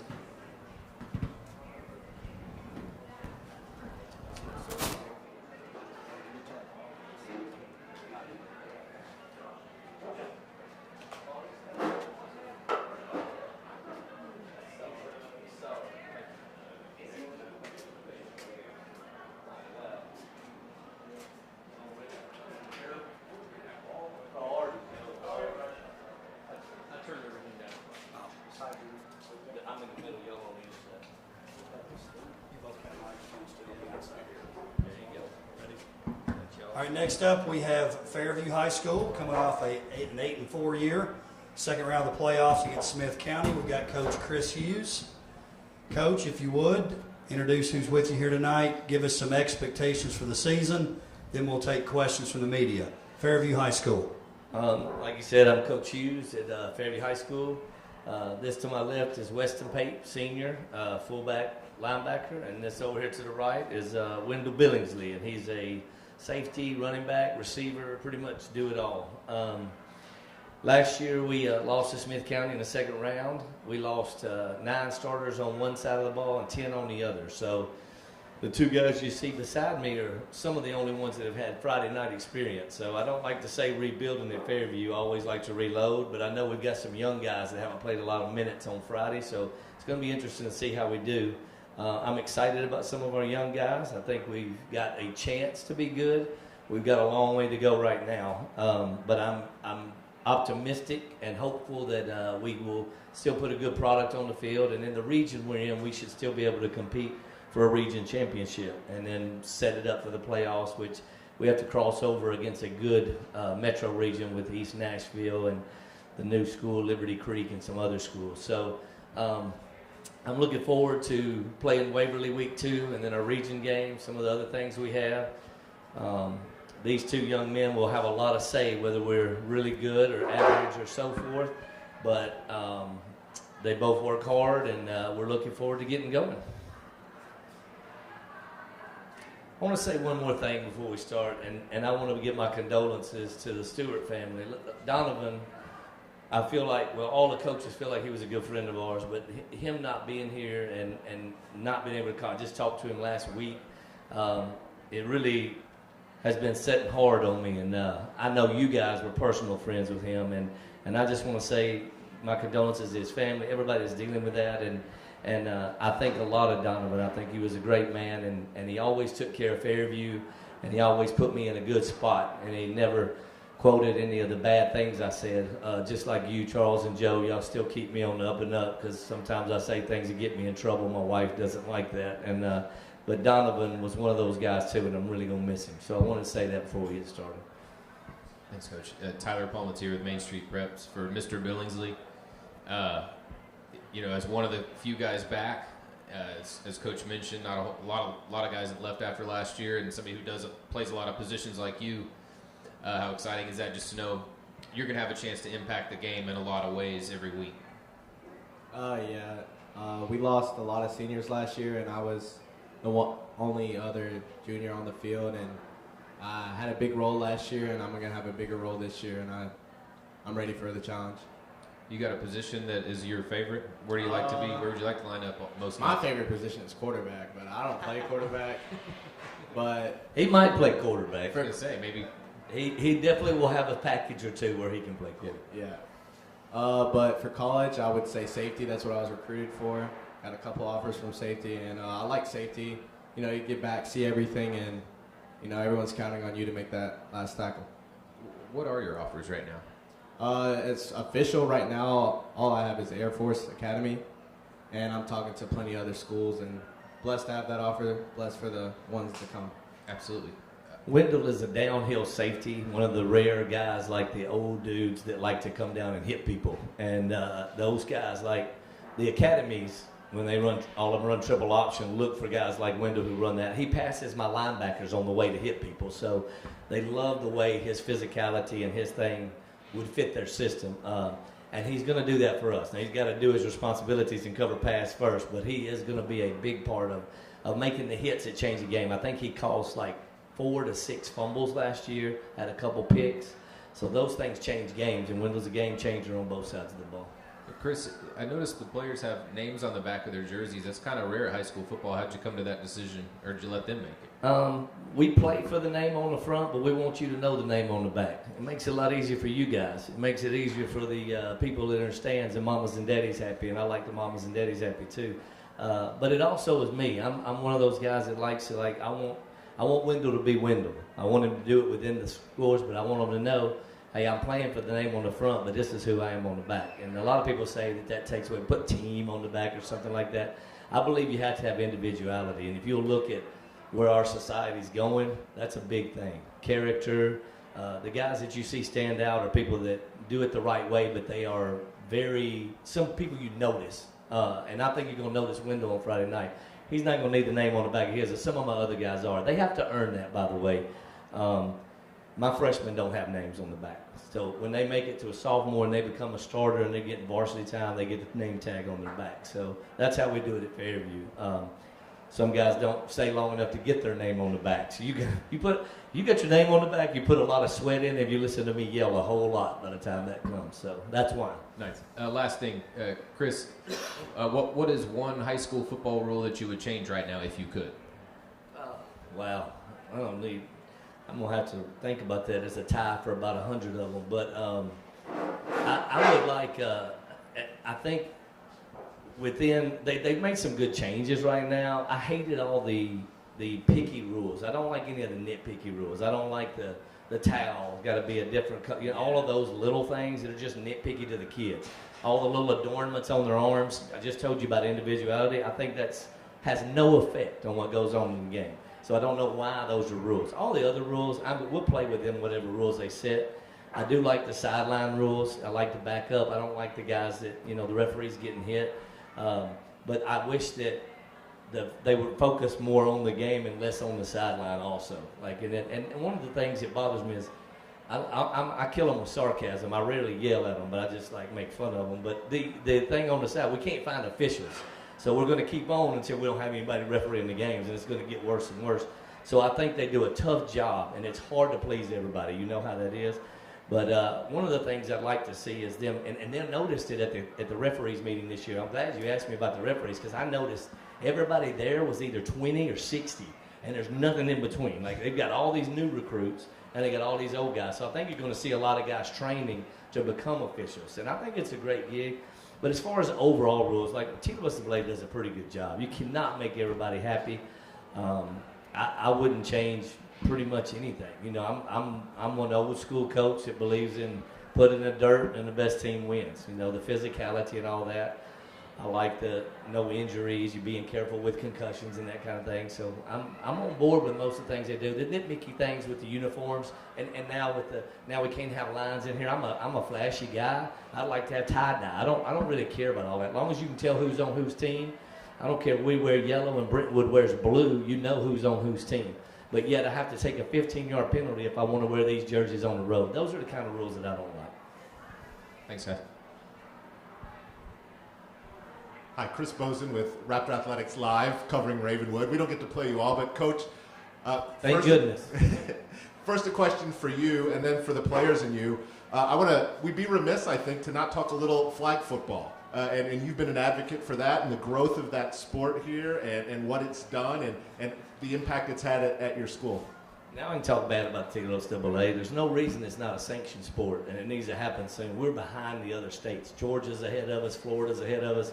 And now these girls are going to start getting offers from colleges. The NAIA is already doing it. D3's coming, D2 after that, and then NAIA. It's going to happen. So we need to get on board and sanction it and get our girls there, because we have, especially in this county, and no offense to these two or my son, but the girl athletes may be better than the boy athletes. So, I know at Fairview some of my girls are really tough, and I'd like to have them put them in pads and take a chance. But I do think that flag football is headed that way, especially in the women's game. And I'm a big advocate of it. I love it. I think it's great. It's a lifelong sport. Like, honestly, me and you and Charles, we could go outside and throw the ball around right now. I mean, so anybody can play it, which is a great thing. To be 55 and still be able to throw it every now and then, it's so much fun for me because I'm so competitive and I can't get out there. I tell them all the time I want to get out there, but I can't on Friday. And we push these guys and do them, but these guys, they don't care nothing about my flag football or nothing like that. They're focused on tackle football. Some of them think it's a joke. They don't know how good those athletes are that I deal with. Well, they need to come watch if they haven't seen it. And then one for the players and the coach, again, a little away from football. The basketball teams run last year. What did that do for your community, for your school, the boosters, things like that? And players, how did that maybe motivate you going into football season? I think it definitely brought us together as a community and just as a school in general. It boosted morale throughout everywhere, like the community, the school. It definitely brought us together. I didn't know that many people lived in Fairview, and it was huge, and especially watching one of our fellow brothers, Maze McCoy, go down with an ACL. It was really tough, but all it did was help the team out for the better. People thought we wouldn't go anywhere after got Maze hurt, but we went farther without him than we with him, and I think that's because of what happened, and it just made us work harder and motivated. We'll shut the town down. If I ever win a state championship, the whole city's going to be empty. Like, it will be. Like, I've got to get there because now Coach McCoy's putting the pressure on me. Coach, when I first started, I was the cat's meow. Now I'm like the worst coach in the school. So I'm trying to catch up with the basketball and the baseball program and get to where they are. But they've done such a good job. Coach McCoy, Coach Duchesne, Ricky Jones won his first region championship in the last 90 years. So Ricky's only 112. So, but every program in our school is really doing well. And we are hoping to get our program up to that level. And here's the thing, I'm not poor. We're going to the playoffs. We're going to compete. We're going to do that. But it's really good to see all the sports jumping on board. The pep rallies are crazy. These guys, the school spirit is great. It's a great place to be. Coach Scott Burton, 615 Preps. You touched on the fact that you have a very young team coming in this year. Yet you've got your first region game is in week 3. How important is it to get those guys up to speed quickly? If we don't go up there and smack Stewart County, it's going to be a long year. We got 3 away games in a row, though, and these guys are high school kids. So, I just don't know. We've got off the bus at Stewart County before and slept through 3 quarters, so it's tough. And that game is so important, but we got one right before that with Waverly that we're really hungry because they've got us the last 2 years when I felt like we should have got them. So I've got that one circled, and then you got off that. Let's say we beat them, then we're going to come off of that. You got the lull for the next week. Or we get beat by them, then we're down for the next one. So there's so much playing into the psyche of these kids and the coaches and everything else. But that first region game, and Coach Jackson, Joey Jackson, is back at Stewart County. He knows everything. He's going to call every play I run. And I told him it don't matter if they know if it works, if you do it right. So these guys got to execute it, and they love Coach Jay too. But that's going to be that game 3 kind of sets like I've always said we only have 5 teams in our region. So if we beat Stewart, we're making the playoffs. Like, you know, it's one of those things. Week 3 decides the playoffs, you know, because if you lose that game, you know, Stewart County is in the same boat. So it's real exciting, and I think we'll be ready for them by then. We've scrimmaged Mount Pleasant and Marshall County, and we've really been humbled. And I don't know if you can tell, I'm kind of beat down right now, and I need some good vibes and energy getting back going. I'm a real confident person and positive, and right now Mount Pleasant and Marshall County, either they're really good or we're really bad, one of the two, but we're going to get better. So I think you're going to find out those 2 teams are not quite as good as we made them look, and we're not quite as bad as they made us look. So, well, this one's for the players. You know, on that same string with the youth, you guys being seniors, what have you guys done to kind of help bring those other guys up? We've built very strong relationships with our younger players. I think some of my best friends are sophomores and freshmen, hanging out with them. We hang out a lot, and we bring them with us, and we've built a pretty strong bond because we had a really strong bond with our seniors. So we had to redo that, and I think we've done a great way to do that, and I think we're really tight right now as a team. And we definitely have a lot of potential coming into the season, especially with our young guys.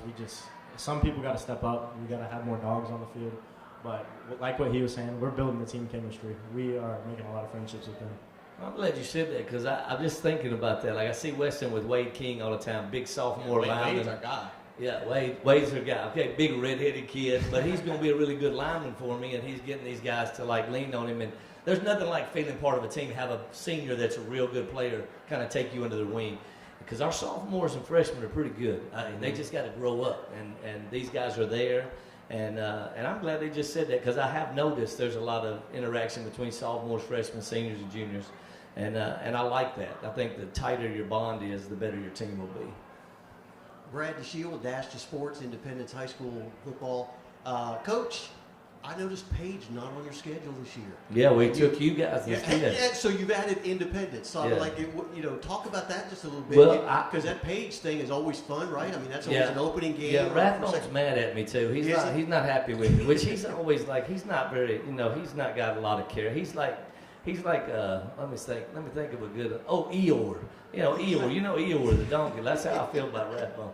But I love Rathbone, and Rathbone is loaded, Coach. I'm telling you, when I say loaded, look at this big dude on the cover. Like, I'm not wanting that problem. I'll be honest with you. I told him. Yeah, look, and he's got 3 or 4 more like that. All right, so we graduate 18 starters, and he gets everybody back plus some, and there's a little upset. They're 5A, we're 3A. I mean, I can do a lot of crying. It didn't work out. I'm not playing Paige week 1. Right. So we looked down the road if we could play somewhere else. Right. And nobody in the county could but Indy. And so, of course, Indy we're looking jumped. forward to having you come.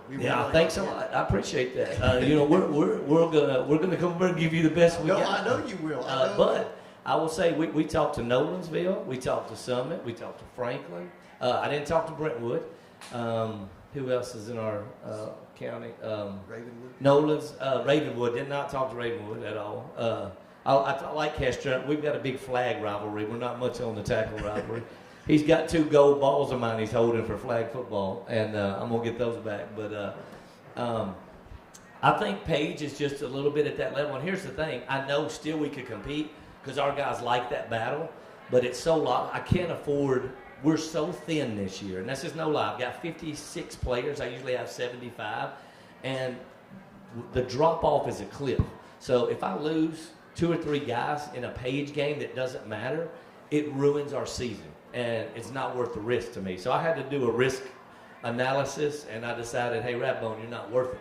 And he unfavorably agreed with me, but said he would never run the score up on me. I said, if you're telling me you're not going to run the score up, you know what's going on right now. So I'm only saying that to somebody I know I'm going to beat, right? And so he thought that was funny too. But and it's no slight to my kids. Look, they've got 1,400 kids to choose from. We got 600, and it's not. These 2 guys can play with Paige, but I don't have a whole team of them that can play with them. So and the same with Indy. Indy's a big school, really good, and it'll be good. I wanted to play a county school, and you guys were the only one that worked out on the schedule. Of course, I'm not playing Centennial because Coach Stewart's over, but I would play anybody else that was in the region. So, Coach Stewart, I didn't see, he just walked in. No, I'm just kidding. Love Coach. Coach Stewart left East Nashville, so we don't got to worry about him no more. So, yeah. Hey, Coach. Charles with the Williamson Herald here. You're talking about some of these younger guys here, smaller team obviously too, but if you could just introduce us to some of those names that we'll be knowing a lot more. Obviously, you got these two guys here, but who are some of those younger guys you're excited about? I'm gonna tell you that I think that I one. Go ahead. We got Caden Lee, absolute dog. 100-pound dog, but he's a dog. He's a dog, and we got Jax, Maze's little brother. He can throw that thing. I will say Jax McCoy is starting at quarterback. He's a sophomore, and he has really looked good. He can spin it. He's very confident and calm back there. He's got a little bit of wiggle, and he's just a playmaker. I don't know if you saw the state championship game up in Murfreesboro, but he came in and lit it up. He has no fear. And Caden Lee is super fast. I mean, he's just 85 pounds, so he just can't get it. He needs to keep running all the way up into the stands so nobody grabs hold of him. But Wendell's right. Those guys are doing good. And our big linemen, Charles, we've got Big Sam Rude, Wade King. Like, we've got these big linemen, not to mention the guys that are their buddies, the seniors that we have. Our D-line is going to be our strength. Alan Reynolds, Bobby Dawson, Tristan Roberts. Then I got these two guys. So our defense has 5 or 6 seniors on it, which will help us. Our offense, 3 or 4 seniors, and it'd be a little tough, but we're really having to play both ways. I mean, we really look like a 1-2-A team because you got to play all your good players all the time. So we're running them really hard and getting them in shape. And it's a tough thing because I tell them on Fridays you can't come off the field. Like, you've got to get ready with your body and your mind, and that's what we're working on right now. Guys, if you didn't mind, talk a little bit about, I guess, really embracing this idea of being a younger team, a smaller team, all those kind of things. What are the challenges you guys are facing in that leadership role? I definitely think it increases being a leader, but I think it makes being a leader better because you have so much more to lead and people look up to you and you have so much more to, people demand so much more out of you. I like people thinking we're a younger team. They don't think we're good as last year, but I just like coming in as the underdog so we can come in there and smack them in the mouth. As far as me personally, I'm going to do a lot more for the team offensively than I did last year. I was a big defensive guy, and yeah, I think I like people knowing that we're little dogs now because you can come in there.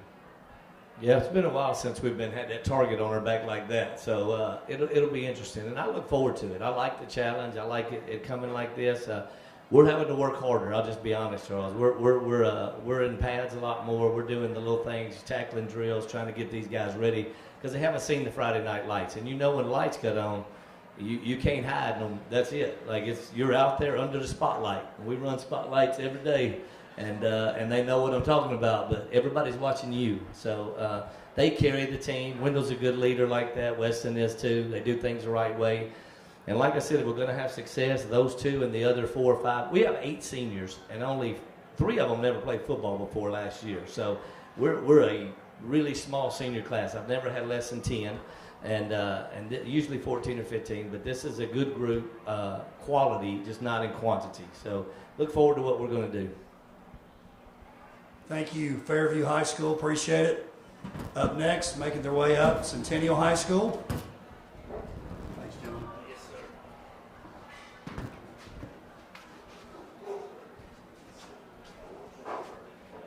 sir. Centennial. Last year, 8-3, first round in the playoffs to Bartlett. Couple of changes I know everyone's aware of. Centennial moving to 5A, playing the same league as Paige and Nolensville. We're excited about that here in WCS. Also, new to the district, coming from East Nashville, head coach Jamal Stewart. Coach Stewart, welcome to WCS. Appreciate you being here. If you would, tell us who you've got with you, and then give us some expectations for the season.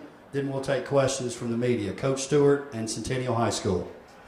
Good afternoon, everyone. Today I got Tanner Lee and Dominique Reed with me.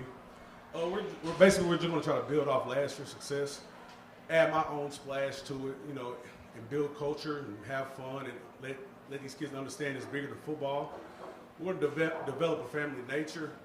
But we're going to have a physical mentality, have fun, be disciplined, and do the best we can to make Friday night fun as well as memorable, and develop these kids in life skills and football skills.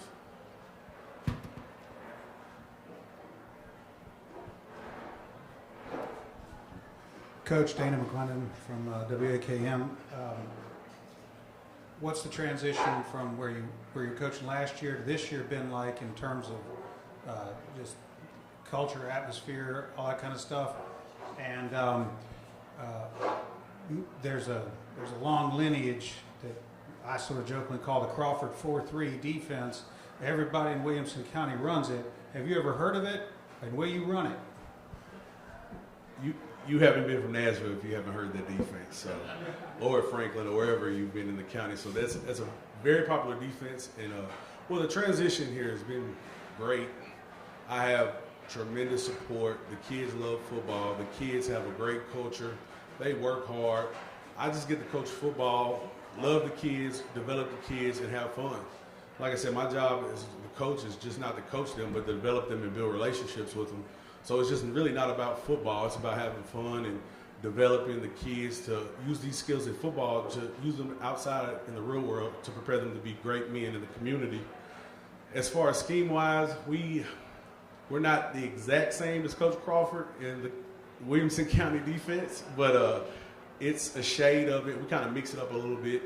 We're probably going to be a pressure team. We have a lot more athletes. We probably play a little bit more man and zone, man and cover 3 a little bit more. So it depends on what we're getting on Friday night. So we got some guys that adapt to what we need. So it's going to be a mixture of both.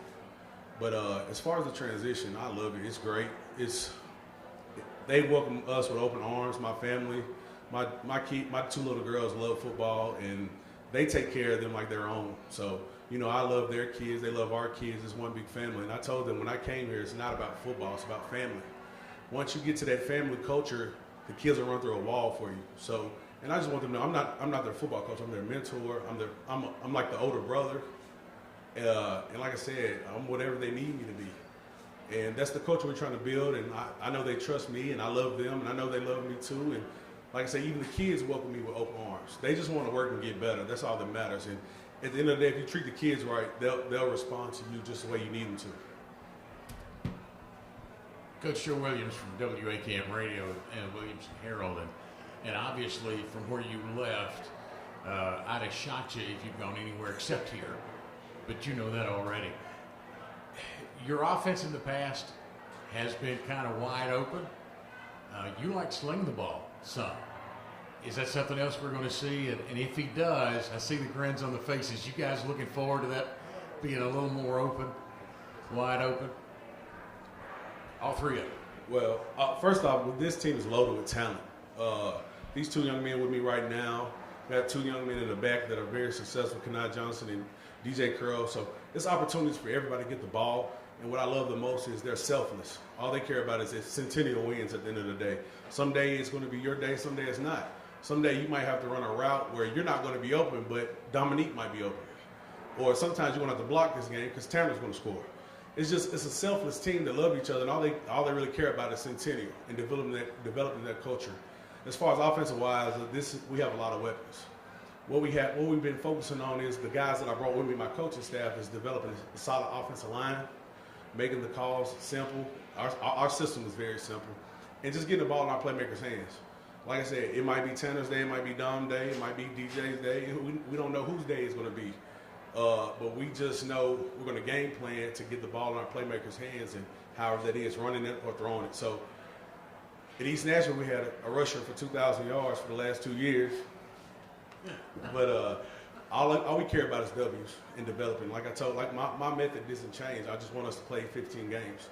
At the end of the day, however we get there is how we get there. But I just want this to be special for the senior class and the culture and developing something special in Centennial. Guys, you looking forward to this offense being wide open and freewheeling and all those things that we can say? Coach Maul, he really opens up the playbook with us. We'll eventually run some trick plays. It's really just having fun out there. But I like the way the offense is set up this year. Like he said, it's not just one person getting the ball. we can throw it to anybody. You can run the ball, even the QB maybe. But I'm really looking forward to this year in this offense. I'm really looking forward to this year in this offense because he just spreads out everything and then just makes it easier for everybody on the field, and everything will just be open. Hey guys, Charles with the Williamson Herald. Looking at the breakdown, especially for your players coming in here, we're still going to see, the Franklins, the Summits, the Indies, teams like that too, but dipping into the league with Paige and Nolensville, can you talk a little bit about what that transition is going to be like, playing these meaningful region games against, a familiar face, but in a different kind of setting like that?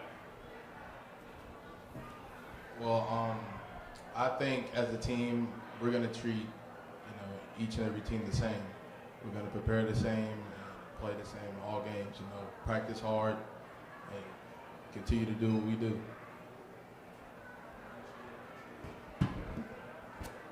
Really, it's just game plan for everybody the same as we always do, and just play the same every time.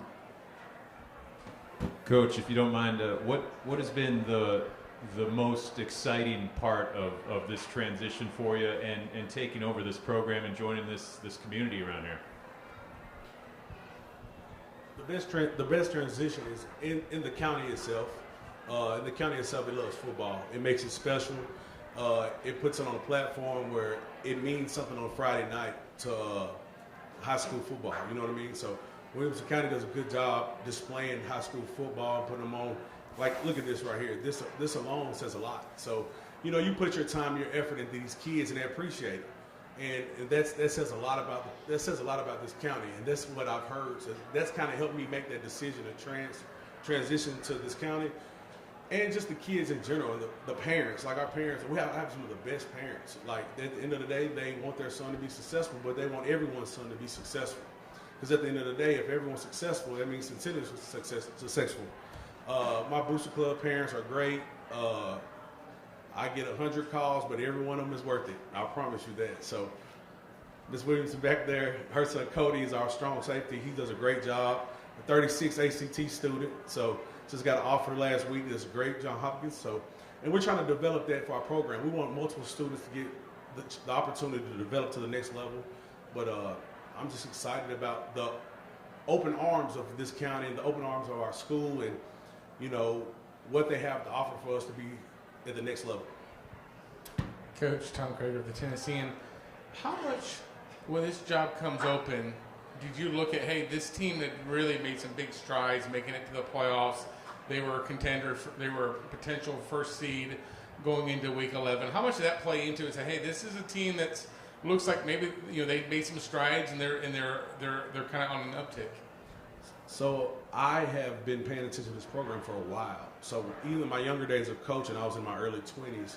I was coaching at Metro John Overton. We played Centennial, and they had, the big name players, and they have the mixture of culture. I love that. When you have the mixture of culture of kids, because that's what the world looks like today, of everyone working together in one unit. So I had my eyes on it for a while just because I thought it was a solid program. But I actually seen these guys in the 707 last year at Ravenwood, and I was like, man, these kids look different. We didn't have a game. I was just there watching, and I just seen how they meshed well with each other. And and I've had a couple opportunities. People called me about inquiring about other jobs, but I was comfortable with East Nashville. But when this one opened up, I had a couple of friends like, you talked about it, so what are you going to do? And like I said, I just paid attention to the program. I looked up and seen the films and how the kids were, and I actually drove to the school when it opened up just to look at the school and drive around. I feel like it was a great opportunity. I mean, it was hard because, I grew up in East Nashville, so it meant a lot to me. And like I said, that's where I grew up at, and I wanted to develop something special there. But doing that here is a whole nother level. If you can do that here at this school right here, it means we're really coaching, we're really developing kids, and we're doing what we're supposed to do.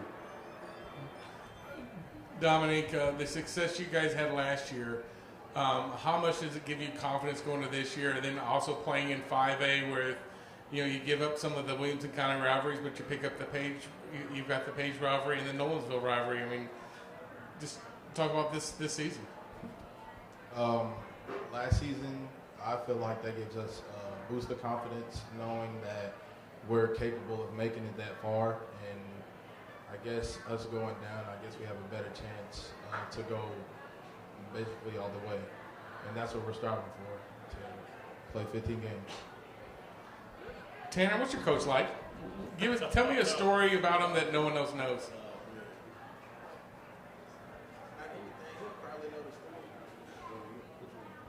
Or Dominic, you want to say it?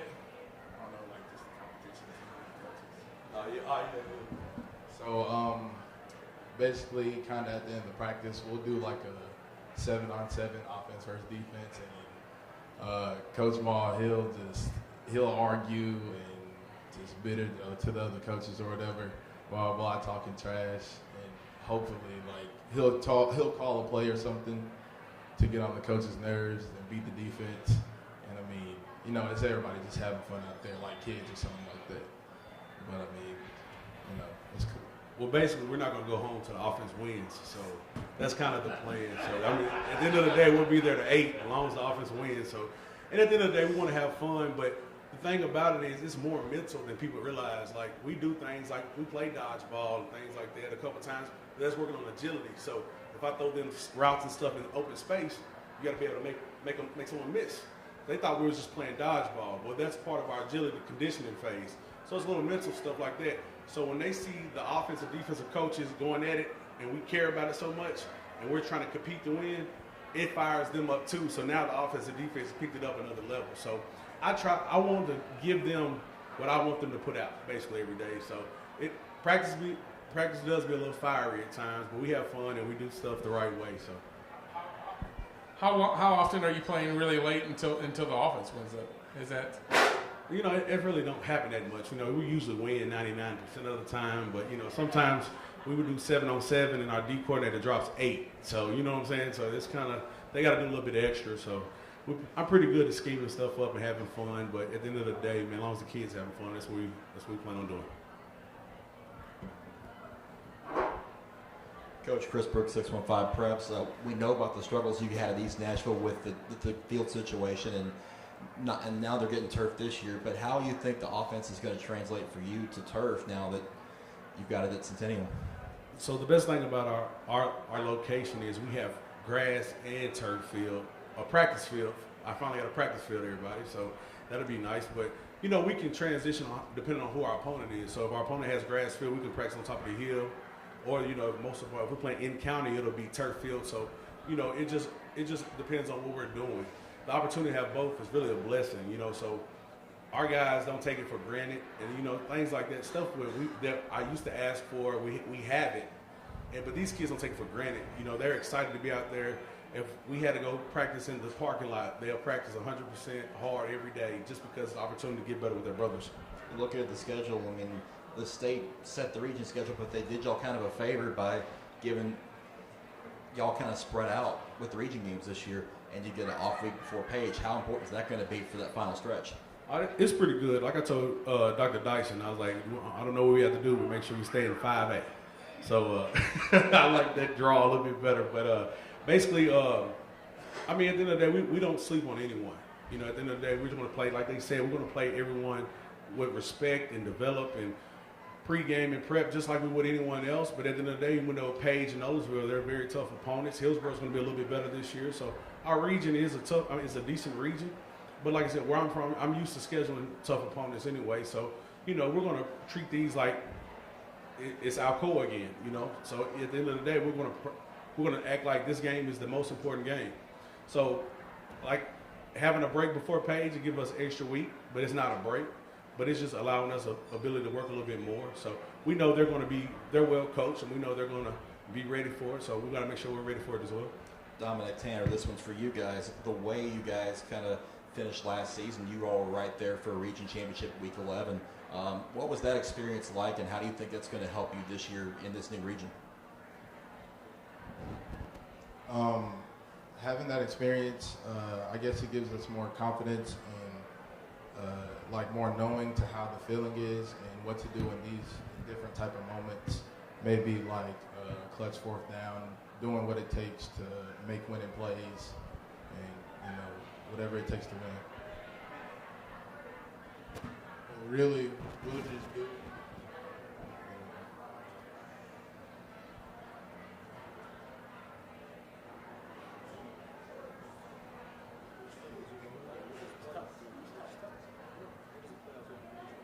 it'll just help us get confidence and just keep wanting to win and don't want to go home since it's going to be our last year playing in high school. Back here, Chris Bozen with Raptor Athletics Live covering Ravenwood. And first for the players and then for Coach. Dominic and Tanner have been watching you guys play basketball and football since middle school. And I wanted to ask you about, in an era where we seem to see transfers on a daily and weekly basis, you've evidently made a commitment back then to stay public school, stay together, and to play two sports. And I wonder if you could reflect on that decision and now going into your senior year, what it's meant to you to represent Centennial. Well, growing up, I always wanted to be a Centennial Cougar because, my siblings have went here before. And just that feeling that when you're like community and all your friends and everybody's counting on you, I like that feeling. And whenever we're on top, I want everybody to be on top with us. And that's what we're striving for here. Well, growing up, I always wanted to be a Centennial Cougar because my brother went there. And we just all wanted to go to school with each other since we was little anyway. And just always wanted to win. And Coach, I know you mentioned earlier your 36 score from Cody Williamson. What does that mean to have a player that brings that mental acuity to the game, not only the physical talents, but that mental side as well? Well, it rubs off on everyone in there. Like, he's a great leader in the classroom and then on the field, so that's what you want. I have a team a senior class is loaded with talent. Like I said, they're all smart. They push each other to be better on the field, off the field, be better individuals for their siblings and things of that nature too. So just having someone with those attributes just only boosted up. Like, he's really good at understanding what to expect from the defense or the offense because he's, like I said, he's a strong safety. And just being smart, being where he's supposed to be, and just help getting everyone lined up. And like I said, it's a team unit, it's a family unit. Everyone holds each other accountable. His opposite side, DJ Curl, which is in the back, he plays the other outside linebacker. They're all units. Like I said, it's a unit of one more. Everybody, they're interchangeable. So, you know what I'm saying? So they coach each other and work with each other on both sides. So, we're basically up to base or up to speed of what we're trying to do. So everyone knows each other's job. So if someone needs a break, we can rotate someone. And then, like I said, because they're always helping each other. Like, we had a film study today, and then everybody was just basically helping each other get better or giving them tips on what we should have did here or what we do right or wrong in that case. So. Hey, Jamal, Tyler Palmatier, Main Street Preps. What is one rule in high school football that you would change if you could?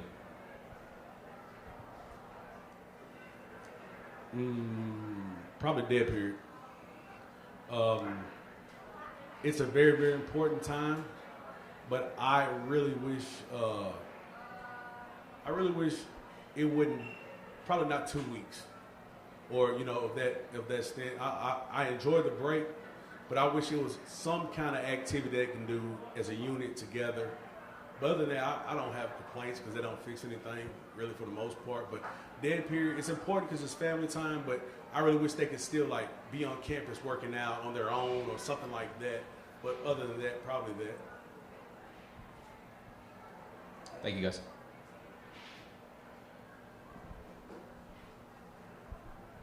Brad DeShiel with Dash to Sports covering Independence High School. Coach, I looked at your schedule. How did the first 3 games set up your season? You have moved to the 5A division, but your first 3 games are 6A teams. Right in the bulk of every one of those teams will be fighting for a spot in Williamson County in the 6A region. Talk about that a little bit. How that's going to set your season, how that sets your team up a little bit for the games that come. Not that the teams you're playing are any less, but maybe that's some influence there. How's that work? Well, basically, game 1 is very big for us right now, just because it's the Battle of Franklin. That's the one that matters the most. You want to really win that, and you want to develop a culture of what we're trying to, a staple of what we're trying to build. We know those 3 teams we're going to play are well-coached teams, and I'm telling you right now, I'd rather play well-coached teams than unsound teams because it's easier to prepare for, and when I say that, I mean preparation, not in victory. But they're well-coached, and we know if our kids can play solid football versus them, we're in the right direction. And like I said, there are 3 well-coached teams. It's going to be great crowds. It's Williamson County team, so it's going to be very exciting. And like I said, the coaches, I'm good friends with all of them already, so they welcomed me with open arms. And I knew a couple of those guys before I even got here, so I'm excited. I know the boys are excited. And just winning in your district, winning in your county, winning in your area is very, very important in trying to develop the right culture and what we're trying to build here. Thank you, Coach Stewart and Centennial. Great job. Thank you, guys. Is anybody thinking this is a great fit besides me? Great job, Coach. Appreciate it.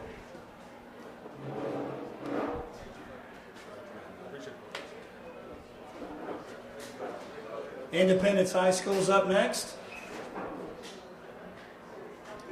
Coach Stidham and Independence, if you guys will make your way up here.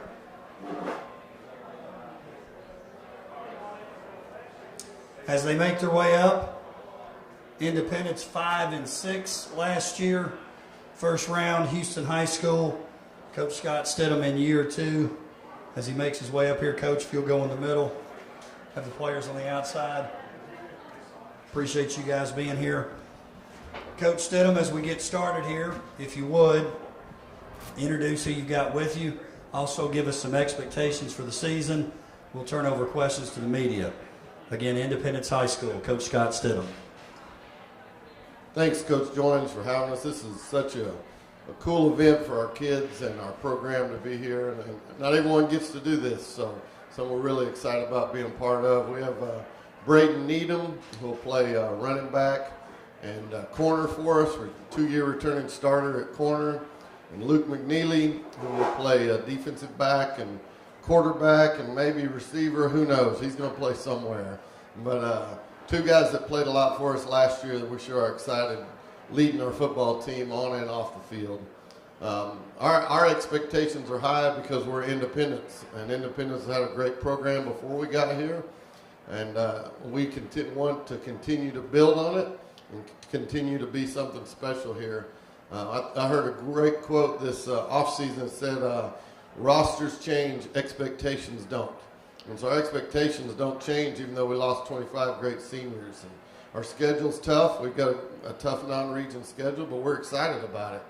Excited about the challenge of going to Oakland in a few weeks and challenge ourselves against the best. And then we know it's a tough region that we played in last year. And we're just excited to see where we measure up and let some of these guys continue to grow and develop as football players and men in our program.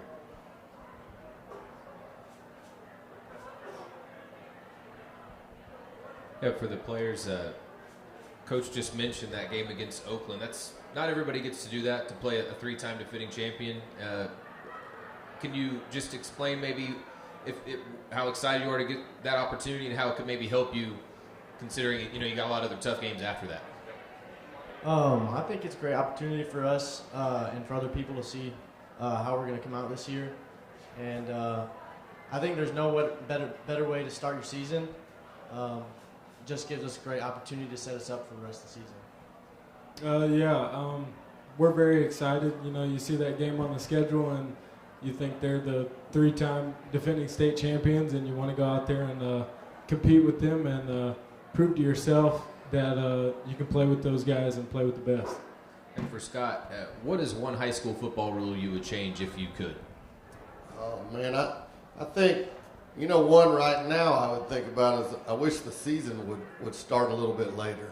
We just had a scrimmage in July, last Friday night. It's just crazy to play a real football game August 18th. So dealing with the heat, when we started teacher meetings today and having to practice early in the morning, that's one I'd like to, is just push it back a little bit. And I understand then you run into basketball, which runs into baseball, so it's tough for the TWSBA, but I think it would help us a lot if we push football back more to the fall instead of the summer.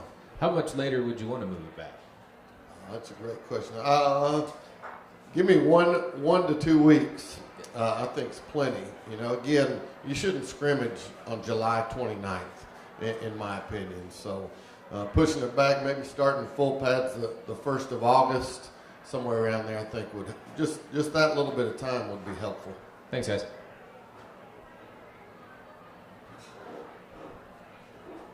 back here in the back. Chris Bozen with Raptor Athletics Live, covering Ravenwood and coaching players. I wanted to ask you guys, Independence does a great job with your support, with your environment, your energy, the fans, the student section, those things. How much impact did the run that basketball and baseball put together this spring motivate the players and the coaching staff to have a similar maybe experience this fall? I think they set a high standard for our sports at Independence, so it just motivates us to keep up with them, I guess, and just compete our best like they did. Yeah, I think it just creates a winning atmosphere and a winning spirit that we obviously want to continue and allow the students to keep just hyping us up and supporting us. Well, I think it's contagious, I hope. You know, I think one team wins and it continues on. And I think our school and the support we get starts with our principal, Dr. Patton. And she wants our kids at games, and the support we get and the atmospheres we get. You know, our PA announcer is Matt Rogers, who's also the PA announcer for the Titans. So, you know, the atmosphere we get on Friday night for our basketball games is really special. But we love seeing other teams' success. You know, my favorite part of spring break was watching our basketball team play. And I love getting to go watch our baseball team in the spring fling. So that's something we want to strive to. And Independence football's been there before, and we're working really hard to try to get there again. And lastly, Coach, you've been hit with that transfer bug a little bit. Cody Bagach goes out east. I wanted to ask you about your quarterback position and going into this season, what your expectations are there. Well, we're going to put a really good athlete back there who's going to help us win football games. Luke McNeely's one of them. I would say if we played today, he's in the lead. And Steele Katina's getting reps also. They're battling. But both of those kids, I would say, are high-character kids that are tough, that are great football players. Not great quarterbacks, but they're great football players that are probably going to play defensive back on some level and playing college football next year. So I feel really confident about it. I know on Thursday night, August 17th, I'm going to sleep really good knowing one of those guys is going to be behind center for us. Coach over here, Danny McClendon with WAKM, came over to Williamson County last year. What do you think you learned last year, if anything, that you'll do differently or apply this year? Well, that's a great question. I know that you play great football teams every week, and there's nowhere to hide, that's for sure. But I don't know that we've done much different. Our coaching staff's a little bit different. We're more comfortable with each other. These players understand what's expected in our program, what we want to do. And some of our schemes have changed probably to be better, to give our players a position to make plays. And we kind of geared stuff towards the talent that we have, and we're excited about it. And all I know is I have fun coaching these guys because they show up every day to work, and that makes our job really easy as football coaches. Other than the players you brought with you, who are we going to be talking about on your team in October? I think, I hope there's a lot of them. I think you go with Steele Katina, who'll be playing somewhere for sure. Justice Duarte is a linebacker that's had an outstanding spring and summer. Reese Pickering and Hunter Burton are back for us at outside linebacker. Two of our offensive linemen, Miles Matheny and Hunter McDuffie, are also back for us. Cam Howard's had a great summer as a receiver for us.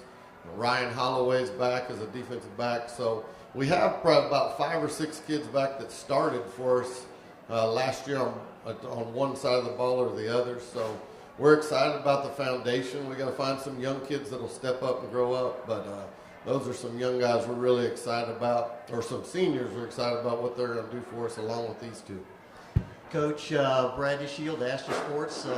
Good to see you, Luke and Braden. You guys had a great scrimmage the other night. I saw a lot of different things. Saw a lot of players that, again, I'm looking down in the roster because I had to look at their numbers and their names. How'd you feel about the scrimmage and the success? I know you still a lot of work to do, but how did you feel after scrimmaging NBA and really doing a really good job against them? Well, I think after watching film, these guys and all of us saw a lot of things we still need to work on, but I also think there were some positives that we can build on against a great team like NBA, which is going to prepare us for the Oaklands and the Ravenwoods and Brentwoods and everybody else that we got to play. as we go into our schedules. But I thought our kids competed hard. I didn't think they were intimidated by one of the best programs in the state. So something to build on for sure. And they came back today and had a great practice. So that's what is going to help us build, is having great days day after day. Thought your defense looked really good on Friday night, holding NBA several times to where they weren't gaining a lot of yards. Talk about that, because Indy has struggled in years gone by with defense. We've always been trying to outscore the opponent as opposed to actually stopping the opponent. I saw a different team on Friday night, or at least it looked that way in scrimmage. And then also, Coach, and players both, how much is the coaching on the defensive side? You've got Blaine Bishop in there. You've got a couple of guys coming in there coaching. Talk about their impact on that defense. Well, I'll start with Coach Taylor Burks, as our defensive coordinator, leads our defensive staff. And I don't know that we've done anything necessarily different other than put our kids in a position to make plays and put them in that best spot. And, you know, we don't have a senior or a junior, or we don't have a senior in our program that's God was born a quarterback. And so we got to do some things differently, and we're going to have to play good defense, but we also got to find ways to score points too. But I was pleased, again, when you swarm the football and play really hard, good things happen on defense. And so we learned some things today we got to get better at technique-wise and scheme-wise. And if we do that, well, I think we have a chance to have a good football team. Having Coach Blaine as my corners coach has been great. You know, it's a blessing to have a former NFL player to teach you different types of techniques and things that you can do to just be better all around. And he's a great coach and a great person, so I'm glad to be coached by him. And I got Coach McAllister coming from the college level, so he's got a lot of experience, and he's just coached us up really well. And yeah. Okay, guys, players, would you rather play offense, defense? Do you have a choice, that like a preference? I mean, obviously you're good at both. Which is your choice on that? I like having the ball in my hands, but that's a hard decision because I also like hitting people, so I can't really decide. I'll just play whatever. Yeah, I'm with Luke. I just like playing football. Offense, defense, special teams, whatever. I just like playing.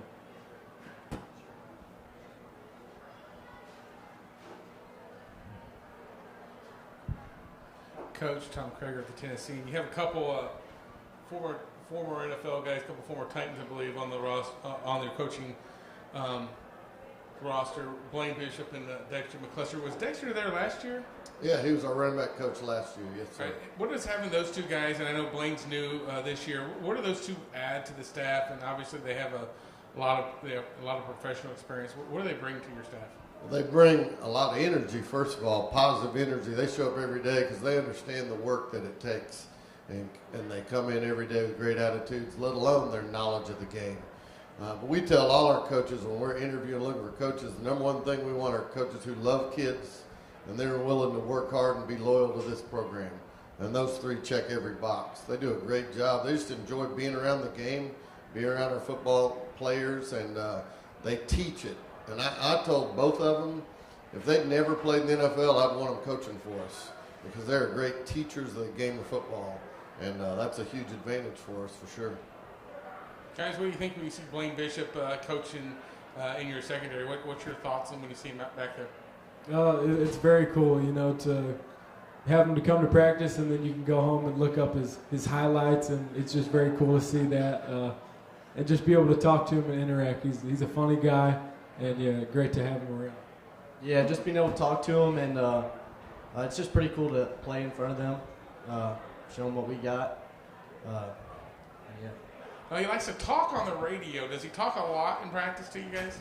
Oh, yeah. He makes some comments for sure. Your first question should have been, did they even know who Blaine Bishop was other than being a radio? I mean, he played a long time ago. Well, I imagine you guys at least Googled the name. Yeah, we did. Had you heard of him, though? I mean, truth be told, I mean... I had not. Had you? No. So did you seriously Google him? Yeah, no, I went home and the Hitman was his nickname, so yeah, that was pretty cool. these guys, what happened yesterday is a long time ago. You know, they're on about social media, so. That's compliment for playing, right? That's right. Hey guys, Charles with the Williamson Herald. For the players really here, thinking about, we talked a little bit about the toughness of the schedule and opening up with some amazing, talented teams and programs. Been playing for championships, winning championships, things like that. What are we going to learn about this Independence team through those first couple weeks of actual regular season games? I'd say you're going to learn how tough we are. We're going to go out there and we're going to compete. No matter win or lose, we're gonna show how tough we are, and yeah. I think you're gonna see how physical we are. If we come out the more physical team, we're definitely gonna win. So you're gonna come see us compete every single game, no matter how good the team is, and I think we'll hold our ground against every team we play. Coach, my friend Dana had asked a question like this similarly, and it was like, what are you going to have to do blank to be successful, and what are you going to have to do to be at the top of this region? What are those fill in the blanks to be able to be excited about that October 27th game and knowing that you guys might be right at the top there? Yeah, we have to start by making sure we've got 5 great offensive linemen. And that's the key for every team right now. We return 2 starters, but we have about 7 kids battling to be in those 5 spots. And 2 are sophomores and that have really had a great fall, but we're excited about that. But if you don't have 5 offensive linemen that you can count on, it's hard for any offense to move. So I think it starts with them.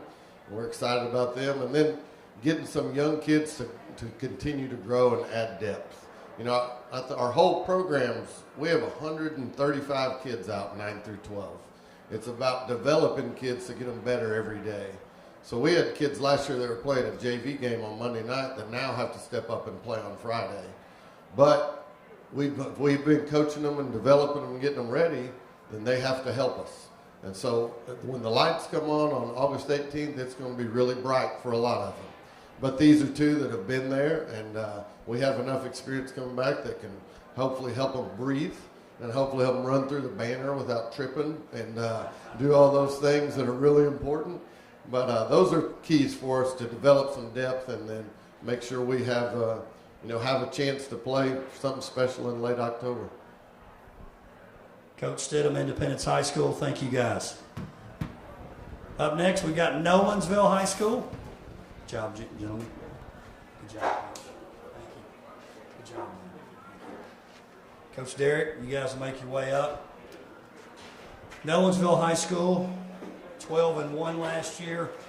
Quarterfinals, Paige High School, as we mentioned earlier. I feel like their games with Paige last year were instant classics, both the regular season game and the playoff game.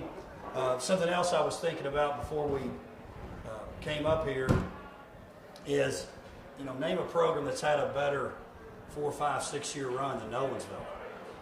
You take a look at how they've gone deep in the playoffs. I know they've got a different kind of team this year in terms of their youth. I'll be interested to hear what Coach Derek's comments are, but I think it's one of those things that they opened up a few years ago. They're not the new school anymore. They're a very established Williamson County school, and we appreciate Coach Derek and what he's done for that program. Coach Derek of Nolensville, Coach, if you'll introduce who you've got with you, and then follow up with some expectations this year. We'll take questions. Coach Derek, Nolensville. Thank you, Coach. Thank you, Darren, and thank you for organizing this event. First off, I want to thank everybody for being here and what you do for high school football. To my left here, I have Jackson Bandy, who's a tight end outside linebacker for us. He was a starter on last year's defense, also mixed in a little bit at the tight end position on offense. And then to my right, I have Ty Collins, who was our backup quarterback last year, and he will be our starting quarterback this year. We returned 3 starters on offense and 4 starters on defense, so there's a lot of opportunities right now in our football program. We're trying to identify, who's going to replace a lot of production that was lost off last year's offense and defense, and at the same time, try to develop some depth at certain positions. So we're excited about the season. We're excited about the opportunities that some of our players are going to have to step up this year. And again, as coaches, our job is to develop them, coach them up, and then it's the players' job to go out there and execute. So we'll be a younger football team, a little inexperienced this year, I'd say. So I always say there's no substitute for live game reps. So Like Coach Stidham just said, those lights are going to be really bright in those first few games for some of our guys. But we're excited about what we've seen all the way through our winter workout program to spring ball and the 7-on-7s, and now having one scrimmage in. So again, excited about the season, excited about these two guys I have up here with me tonight. And with that, I'll open it up for any questions. This is for Ty. Tyler Palmatier with Main Street Preps. Paul just mentioned just 3 starters back on offense. What has that been like for you as a quarterback coming in as a starter for the first time, being able to lead a group that hasn't maybe been together very much and kind of getting everybody organized? Yeah, absolutely. I mean, it's going to be like leading a brand new group. I mean, I've known you guys for a while. Obviously, we don't have that many returning guys. I would say with the returning guys we do have, there are definitely some like key players, I will say. But it's definitely going to be. I think we'll do pretty good for the season. So, what did you learn from Colby last year? I would say, I mean, Kobe taught me how to be like a good leader. He showed me how to read defenses. I mean, he was just a great guy in general, great quarterback. I've got all the good things to say about him, but I mean, I learned a lot from him. And not every, and this could be for both players. Not even every school has a rival. You guys have had this great rivalry with Paige the last few years, and these great late season matchups. How has that kind of shaped this program in a way, and maybe made you guys a little stronger, just having played those games? Right. I mean, I think our rivalry with Paige. I mean, that's obviously one of our biggest games of the year. I think that makes us stronger. I mean, every time we play them, I think we want to win that game a little more, obviously. But I think as a whole, it brings us together a little more. Yeah. Every time we see Paige on our schedule, it's always we mark the date. We're ready for that game. It's a little more intense in practice, so I feel like that's a little more high intense game than the other ones in the season. And for Paul, if you could change one high school football rule, what would that be? Oh man, I don't know if it's necessarily a rule, but with the heat and the heat policy, and I understand, our job as coaches, number one job is keep our players safe. But sometimes, it's extremely hot, and you got certain restrictions when it gets to certain temperatures, and you got to alter your schedule as coaches. Sometimes we have to go early in the morning. It just to me would make maybe a little more sense to push it back a couple weeks, just to where you're not, having to deal with the heat as much. That would be one thing I think you could look at. I know it's not necessarily a rule, but I heard Coach Stidham talk about it. I know he and I have talked about that as well. But that would be one thing that I think would be good to look at. Chris Bozen with Raptor Athletics Live, covering Ravenwood. Wanted to ask you guys about that scrimmage last week. It's the first time out, but what did the players see in terms of Ravenwood's side of the football? Something we'd like to hear, since you don't meet in the regular season, won't be giving anything away. And Coach, the same from you, from that scrimmage, what did you think of the Raptors offensively, defensively? Yeah, I think they were really strong on offense and on defense. Their offensive line was obviously really big. I know their running back, he is injured, went down with an injury, but I know he's really good. So overall, I think they're just a really good team. Yeah, absolutely. I mean, they had a really strong defensive line. They penetrated us a few times. They got fast corners. I mean, all good things about Ravenwood. They're a good team in general. Yeah, I think they're put together pretty good on defense. I think they got a strong front seven, and then what really impressed me was their secondary and how they flew around. I mean, those safeties were really triggering, fitting up in the run game. The corners were triggering, on our screen game, and we had a difficult time at times blocking them on the perimeter. So I thought they flew around on defense. I thought they were physical, and then offensively, I think they do some really good things schematically that put you in a bind. And they got the Hubbard kid. He hit us with a big screen for a touchdown. So I think they have a really stout defense, and I think they have a really good potential on offense. I think they're trying to find a quarterback right now. But I think once they get it all figured out, that they're going to be all right. Is that a game you'd like to see as a regular season game? We'll get there eventually. and lastly, for Ty, I don't know that there's been many players that have been to more camps the last 2 years than you. What has the experience been like for you? Has it been valuable, something you've enjoyed? I think it's been an amazing experience for me. I've been to a ton of camps over the past 2 years, just trying to get myself out there in front of college coaches. It's been an experience. It's been a journey. I'm happy where I'm at now. I'm ready for the season to get started. And I want to say this about Ty. he knew that he was going to have to go to a lot of camps. You know, sitting behind Kobe for 2 years, you know, the way things are right now in today's game, it'd have been very easy for, you know, you can only play one quarterback, right? It'd been very easy for Ty to, you know, go transfer or do whatever that a lot of stuff you see nowadays. But, you know, he stuck it out. He sat behind Kobe. He was, you know, our backup quarterback, and he's learned. And I'm just so proud of him for sticking it out. You know, he's a Nolensville kid, and now he's going to get an opportunity to be the starting quarterback at Nolensville High School. And I'm just so proud of him and so excited for him this senior year. Hey, Coach. Charles with the Williamson Herald here.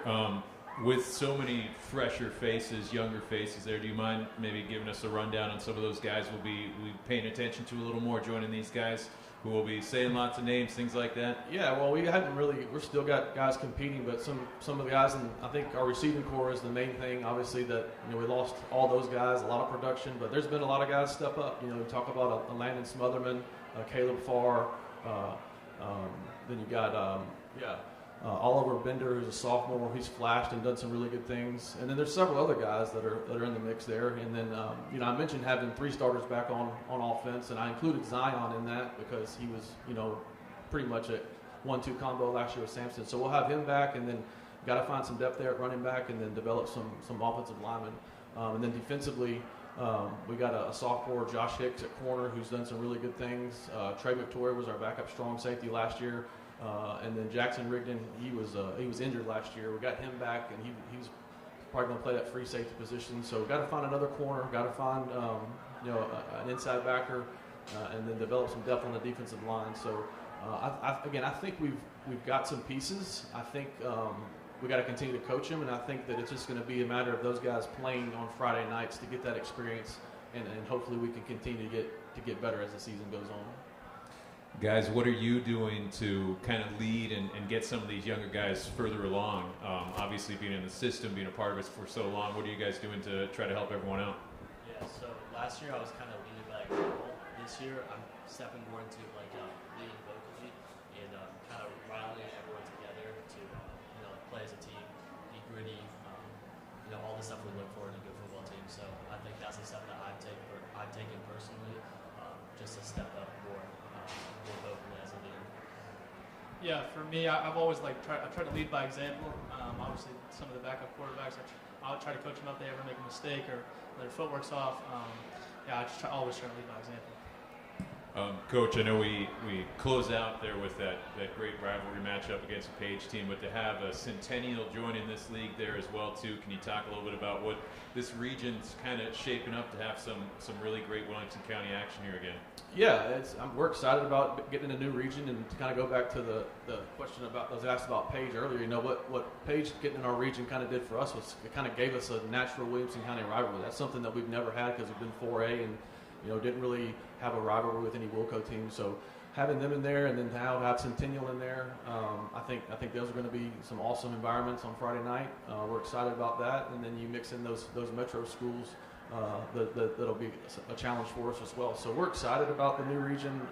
I'm most excited because we really don't have to travel too much in those region games. But yeah, we're excited about it. I think that it's going to be a fun region for us. Coach Chris Brooks, 615 Preps. I want to piggyback on what Charles just said about that Paige game. That this year it's a Thursday night to end the year. Is that going to really change anything for that game, or is it just kind of ramp it up even more, knowing that you only have one less day to prepare? Yeah, we'll just bump everything up a day. So we don't bring the kids in on the weekends. Coaches come in and meet on Sundays and put the game plan together. So we'll probably come in earlier on Sunday as coaches, and then bring the kids in that evening and do our Monday, and then Monday will be our Tuesday. Tuesday will be our Wednesday, and then we'll go play on Thursday. But yeah, we just bump everything up a week, so a day. Ty, this one's for you. You've got all these really new receivers to work with this year. What's the process been like for you, kind of getting that rapport with them and getting them up to speed to get ready for this year? Yeah, so I mean, for my guys, I've been trying. Every weekend I try to get them out there. I mean, I think I've definitely developed with these new receivers. I've definitely, over this past few months, I've gotten out in the field with them, just trying to get timing down and everything. So I've definitely got good, just in general with these receivers. Jackson, the way the defense, it was not returned a lot of guys this year. What do you want to do as a leader on that side of the ball? Yeah, so one thing for me is I understand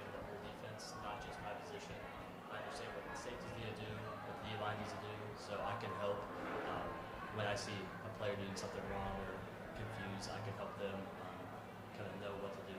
So. Yeah, Jackson's an extremely smart individual for one, but he's an extremely smart football player. And I think where he's grown the most is kind of, most kids are doing a good job just to get them to understand what they're supposed to do. And Jackson kind of understands the bigger picture of the defense. So he's kind of really worked hard on understanding the game of football, and he's just been a huge asset for us on defense just with his knowledge and how kind of savvy and smart he is on that side of the ball.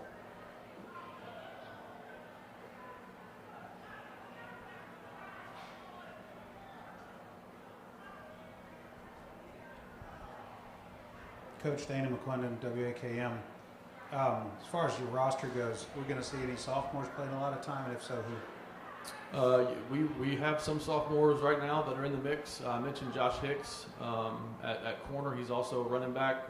We're kind of struggling with, we don't want to put too much on a sophomore's plate, but he's one guy that's really flashed. And then Oliver Bender, receiver, is another one. And then there's a few others that are in the mix as well. But yeah, I could see a scenario where you might see some sophomores out there. Now, as a coach, it's a little worrisome sometimes when you have to play those young kids. But they're good athletes. There's a reason why they're in the mix. They've proven that they can make plays for you. So we'll try to give them some confidence, make it simple for them, and then just let them go play football. But yeah, I think there could be 2-3 sophomores that'll play for us this year. Sort of a similar question.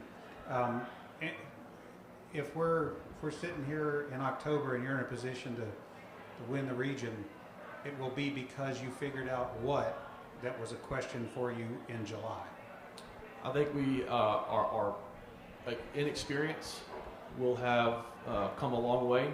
We will have gotten better week to week. And then, offensively, I think it's going to come down to the receivers and Ty kind of getting in sync.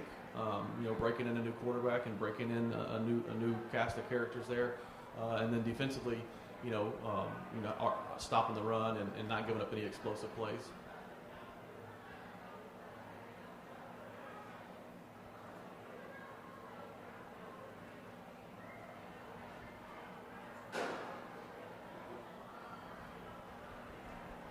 Coach Tom Krager with the Tennessean.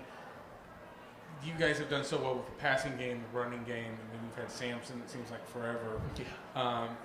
Quarterback you had forever.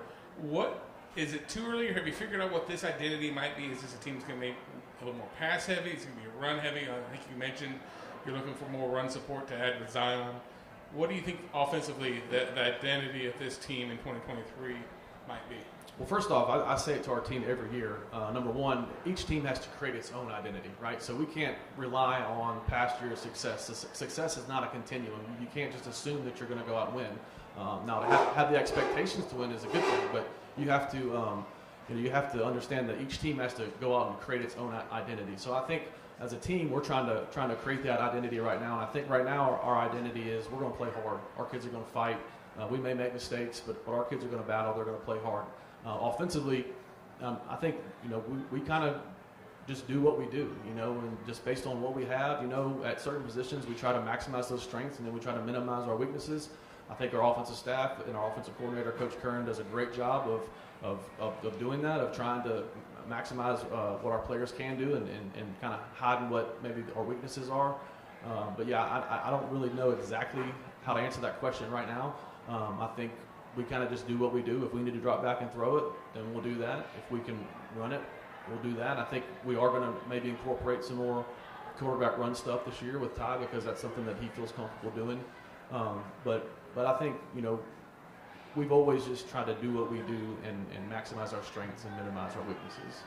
Adding Centennial to this region, what does it mean for you to have a second Williamson County brother, or whatever you want to call them, on the schedule in the region? I mean, it's with you, Centennial and Paige. What does it mean for you guys, to add that? Well, I think it's exciting. I think the atmospheres in Williamson County are second to none, and to be able to have one in our region, to be able to go over there and play in front of another great atmosphere is exciting for our kids. And then, these kids, they all know each other, and they talk, and I think it's fun for them to play against their buddies or people that they know. But again, it was fun to have Paige come into our region and kind of give us a natural Williamson County rivalry, and maybe we can have the same with Centennial now.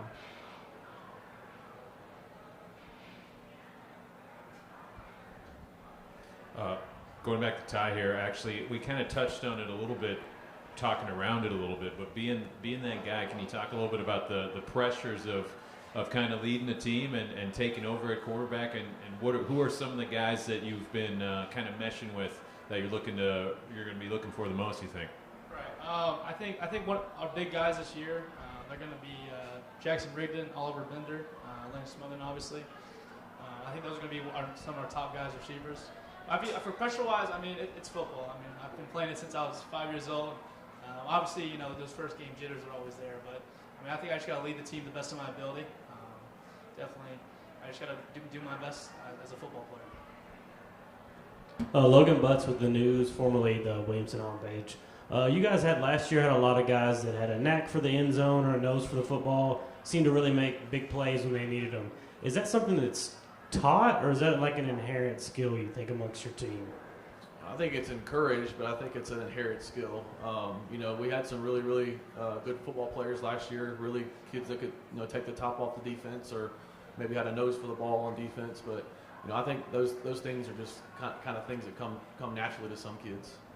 And who on this team is that this year? Well, I think you got to talk about Zion Tamaska. I think you can talk about Ty Collins. I think he's got an opportunity to really have a breakout season. And then, you know, I mentioned all those guys in the mix of receiver. Landon Smotherman is, you know, might be our best football player as far as an all-around football player and in all three phases. So I think he's a guy that has a chance to have some big play potential for us.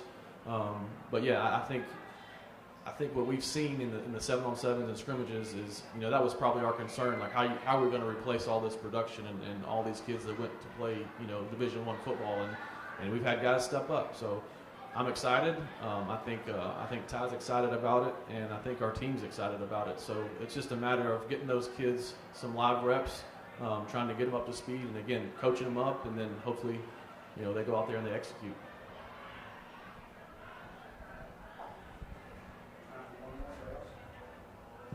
All right, thank you, Coach. Appreciate it. Coach Derek in Nolensville. All right, thank you all. Go Knights.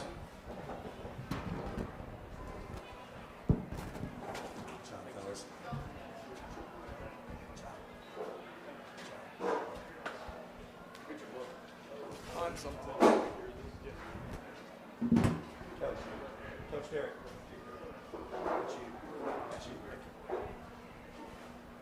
Let Coach All right, we got Ravenwood High School coming up next. Coach Hester, 6-5 last year.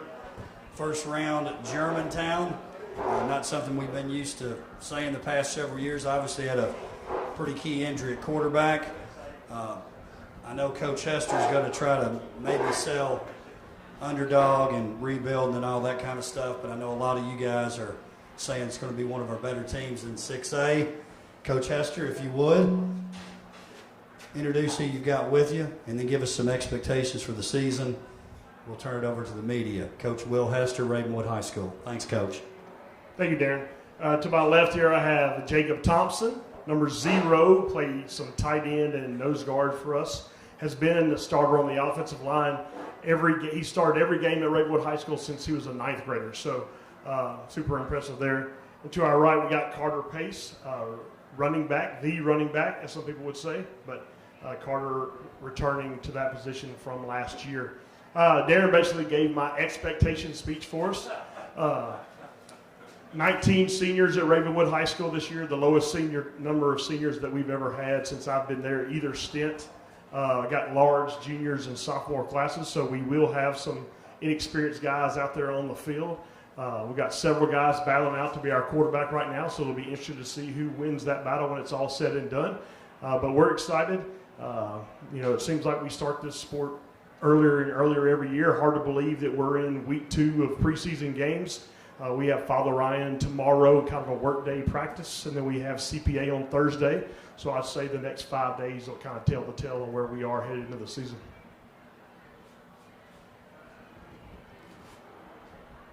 Hey, Will, Tyler Palmatier with Main Street Reps.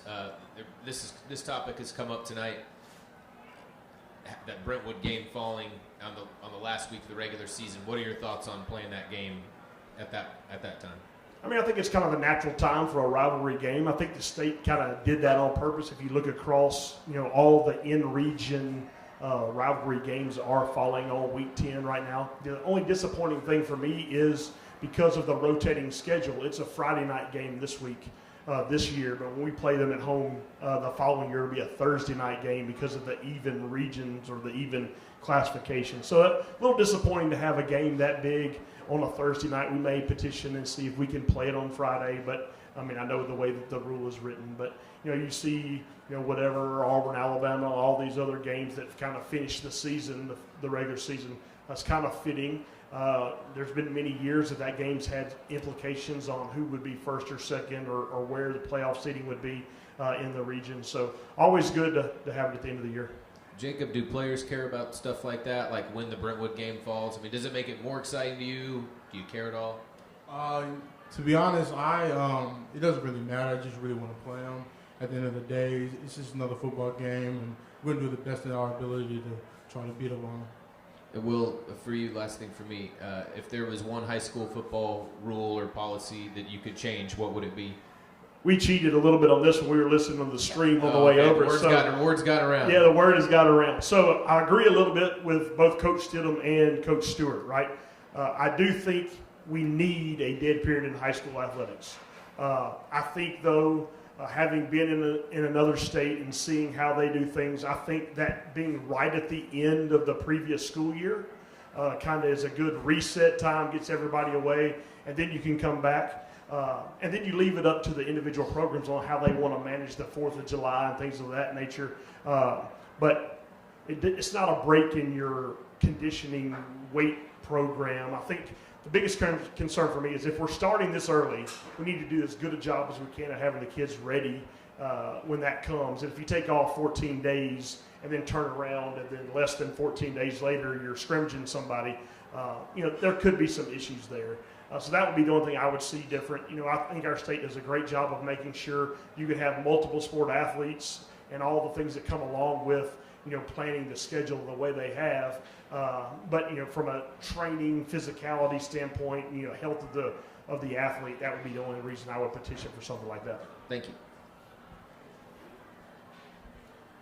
Chris Bozen, Raptor Athletics Live. Coach, you said I couldn't ask a question, but we'll do it anyway.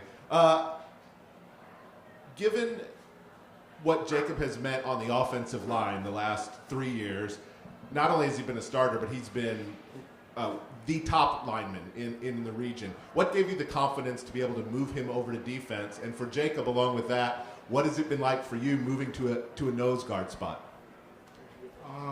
Moving to nose guard, is totally different than playing offense, and I just like getting after my guys, and playing defense has a lot more freedoms than offense, and I'm excited for my guys to compete to the best ability that they can. Yeah, I mean, it's a natural position for him. There's really a lot of similarities in the both. We think that Jacob collegiately projects more on the defensive line than the offensive line because of the stature and build that he has, and so we're trying to look out for his best interest by playing him over there. Don't kid yourself; he's going to be in a lot of meaningful reps on the offensive side of the ball too, and wearing the great number 0 that we've added would be mighty special to see him catch a pass or two maybe and have a chance to have a one-on-one with the defensive back in the open field maybe. You mentioned this being a small senior class, down to 19, 20 guys. They were the freshmen who came in at the start of the pandemic. They lost practices and they lost some scrimmages and things like that. But those 4 years have gone by pretty quickly. I wondered from the players and from you, Coach, as we look back on that event being in our rearview mirror now, what it is, maybe how it's changed how you approach the game and appreciate it game to game that you get those games to play. All right, so I mean, honestly, I would think that, being in the rearview mirror of the pandemic, there was a lot of, I guess, opportunities and choices to get involved in other things, right? People were able to, experience other things more from an individual type standpoint. So I think, the team sport area, kind of lost its way. These guys, both having been, in that group that are now seniors, right, kind of that COVID freshman year or whatever, they could probably speak a little bit more to, what it was like for them as athletes going through that. The COVID year, I mean, it was a little weird playing 3 games my freshman year and then just playing varsity the next season. I wasn't ready for it really, but it just ended up working out, and you just, you gotta do what's given to you. So that COVID year, I think it affected us a lot because we couldn't really bond with our teammates because we didn't have a lot of time together. And with games, we didn't know if they would get canceled or if we're still playing. And I just think that that year was just, it is what it is. Brad DeShiel with the National Sports Network covering Independence High School. Coach, talk about some of the other players. I know you've got like 20 seniors, which is a smaller class.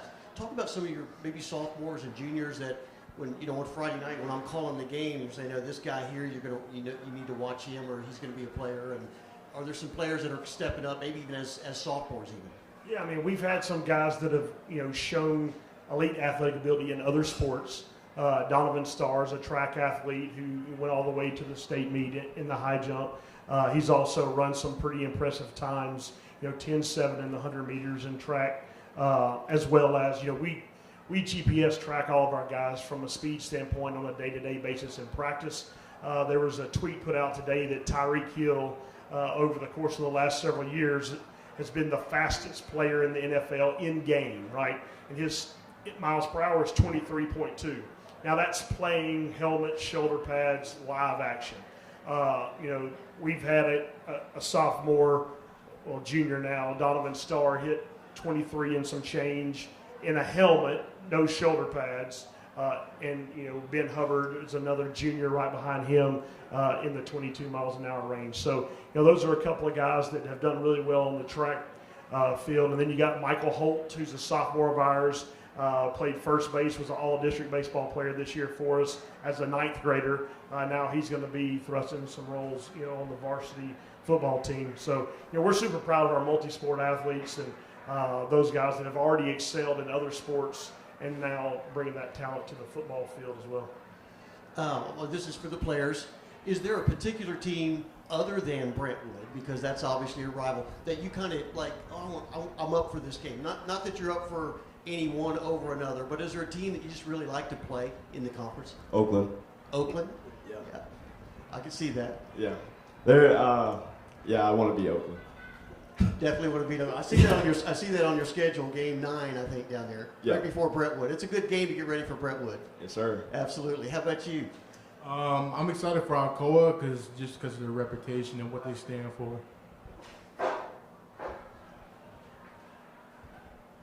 Hey guys, Charles with the Williamson Herald. First off, is there a story behind the number 0 here? What do we got there? Is that just something that's kind of been established and given to Jacob, or what? Yeah, I mean, this is our first year with it. We added it this year. And, why not give it to Jacob? Who, a better person to have? I don't know. I mean, I think it fits, Okay, all right. Just curious. He didn't really have a choice. I betrothed it to him or gave it to him. Well, that kind of led right into it. Mentioning Alcoa to kick things off here. What are we going to, I know we're starting off, we're already kind of understanding ourselves a little bit, but what are we going to see from this Ravenwood team? What are we going to learn from facing a really talented program like that right off the bat? It's going to show really where we are, like in the beginning of the season and where we have to improve. So, we always done that the past couple of years, and I think it's just going to help us improve for teams later on. Like what Carter said, it's kind of like a good test to see how the season is going to play out for us. If we can bounce back from adversity or if we can kick things off pretty good. To me personally, I think the reason you have a preseason schedule, the reason you schedule tough out-of-region teams is you want to prepare yourself for the league the best you can. And how better to do that other than to expose areas where you have to improve, and why not play the best that you can play. These guys are not guarantee any number of games. Injury can take anything away, but if they're able to play through their season, why not schedule the 10 most memorable type games that you can schedule, so when they look back on this season after it's all said and done, they know that they compete against the best, and they'll have a lot of great stories to tell come the 20th year class reunion. Thinking, Carter, for example, thinking of last year and some of the things you've been able to do, some of those some of the great experiences you've already had. What are you most excited about coming into this year, and what are some of the things that we might see that's a little different, or what have you improved on and worked on? One thing that's going to be completely different is that there's not another high school season to look forward to. So definitely going to have to leave everything out and win a state. Just have bigger expectations for this season because there's no coming back. I'm just working on my game always, so we'll see. Guys, Chris Brooks, 615 Preps. The way things developed last year with the injury situation, you kind of made sure that the depth that you needed at key spots was important. How are you guys trying to build some more depth this season at quarterback and running back? Yeah, like I mentioned before, we got several guys. We got 4 guys battling out right now. I think, legitimately we have 3 guys that could be the starting quarterback. So, obviously that was an area of need last year, and I think that we've improved that with 3, starter level capable guys. So you're never going to be deep enough on the offensive and defensive line. It's high school football. We do have 109 players on our roster. Like I said, we've only got 19 or 20 seniors. So we've got a lot of underclassmen in the 10th and 11th grade class. So we've got a bunch of people that are still learning, still improving. So I think we're going to have depth. Will it be experienced depth? Maybe not. But anytime that you could run that many bodies out there, it's a lot better than not knowing who the next guy that's going to go out there is going to be, for sure. You mentioned that senior class, so it seems like every senior class has a different identity. What's this senior class's identity in your eye? I think it's a group of phenomenal leaders. To be quite frank, there's going to be several guys that are seniors on our team that will not be on the field on Friday night. But they know their role. They know what they provide to this team from a leadership perspective. They've kind of been there and done that. They know that the culture of this program is built through those guys that have poured their blood, sweat, and tears in over time. And those guys are proud to be a part of the program, even though some of them may, quite frankly, not be on the field. Carter, Jacob, you two want to add to that? Yeah, we just have to lead in every way too, like at school and just working out. Juniors, sophomores, they look up more to you than you think. So. Yeah, I think just leading and supporting our young guys is probably the most important things. Just to be there for them whenever. Yeah. Tom Krager with the Tennessean. Going to go back to jersey number 0. Jacob, what was your reaction when he bestowed you number 0, and you might be the biggest player wearing number 0 this year in the state? Well, I thought he was just messing around with me until I found it in my locker, and then just went on from there. That's a number a lot of skill guys want to wear. When you get it, did everyone else say, hey, they wanted that number? I had a couple of guys come up to me and thought it was pretty cool, but yeah, it is what it is. And Tom, he may be our most skilled guy, so the right guy's wearing 0. Okay. Coach, looking on your coaching staff, I see a very familiar name. Chris Rowland is on your staff or listed on there. What does he bring? And obviously, you know him well. He's a Raptor. What does it mean to have him on your staff this year? Well, anytime that you can put a guy in the room who's still pretty young himself, right? Chris has just finished up the season with the Philadelphia Stars of the USFL. So it's all season right now for him. He's rehabbing an injury. He had surgery for a Jones fracture. So, he's kind of rehabbing an injury. But, I think these guys would be the first to tell you he's brought a little bit of energy to our group, a little bit of fire to our group. He's done a great job with our receiver group in the film room especially, and kind of challenging those guys. And, it's easy to – he came in the other day and asking if there was still some film of 2015 laying around. And he's like, I need to show these guys how the bubble is supposed to be run and some things like that. So obviously having Chris around, a guy who has been a part of some great teams at Ravenwood High School, and the Rowland name carries a lot of weight around our place. And anytime you can have a guy who's still in his career, still playing at the professional level, come back and mentor these guys, that's pretty special. Last question for me is 6-6A does it have as much parity as what everyone kind of looks like? It looks like it's going to be no clear favorites going into the season. I personally would say it's probably more parity than been in several years, to be quite honest. I think anybody can beat anybody on a given night. I think it's going to come down to the last week of the season. If we remember correctly, there's basically a 4-way tie last year, right, coming into the last week of the season. So it could be something very similar to that again this year. And, quite frankly, why would you want it to be any different? You want it to be meaningful. You want it to have a lot of oomph behind it. And now that we're back to being Region 6 again and playing Region 5 in the playoffs, there's a good chance you'll see some rematches along the playoff route as well. Your first 4 games are non-region games. Do you like the idea of how they've loaded up the region at the bottom, or you wish they were kind of more spread out? I mean, it is what it is. I don't get too caught up in it. Some of y'all have heard the story about how we scheduled the Alcoa game. We were short a game, and we had put out there that we were looking for a week 1 game, and I got a text message on my phone from a number that I did not have saved that said, "I heard you're looking for a week 1 game. Do you want to play?" And my response was, "Yes, but who is this?" So it ended up being Brian Nix from Alcoa. So obviously, we're of the mindset that we'll play whoever, whenever, and the schedule is what the schedule is. We'll take it as they come.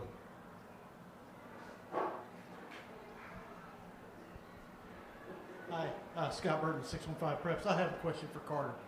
Carter, did anybody consult you about moving Jacob to defense?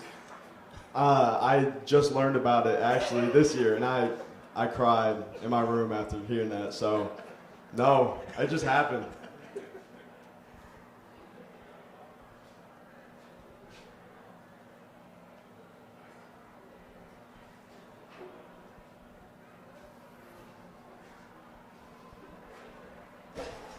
Any final questions for Ravenwood? Coach Hester, thank you. Good job, gentlemen. Thank you.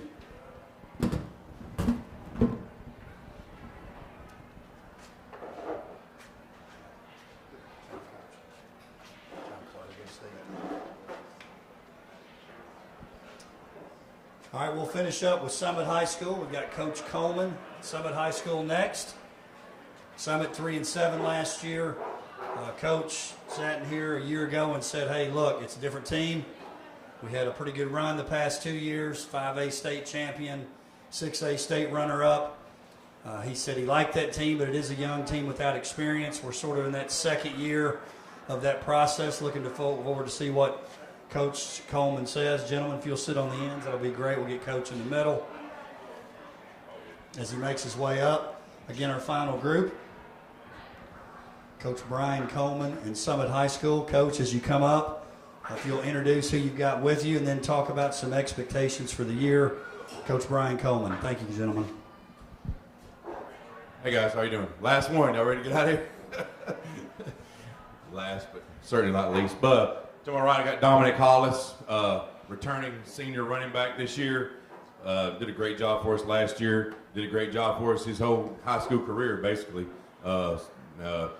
Going to be our workhorse this year, no doubt about that. I should tell everybody that. It doesn't matter. It's going to go through him for sure this year. So he's prepared for that. He's lifted. He's worked his butt off to be ready for that load. So excited for the things he's going to do this year. Colin Kemford right here to my left. Started tackle last year. He's the one of the 2 starting offensive line we have coming back. Colin started tackle last year. This year he moves to center, and that's his true position. Also worked his tail off this offseason and is by far our best offensive line right now, the leader of our offensive line. Really proud of the offensive line. He's brought them together. It's a fun group to coach right now. I'm really excited about their progress and really excited about how they're going to do this year. About the season, just trying to improve from last year. Last year we had kind of a down year, so just trying to get better than last year, week by week. Want to have a few tough scrimmages to see where we're at. But like Coach Hester said, I mean, you want to scrimmage and play the best out of region. Just get you ready for the region game. So that's where we're at. Scrimmage to Riverdale last week, have CPA tomorrow, and then we end with Tullahoma. So got some good games, some good teams we're going to play.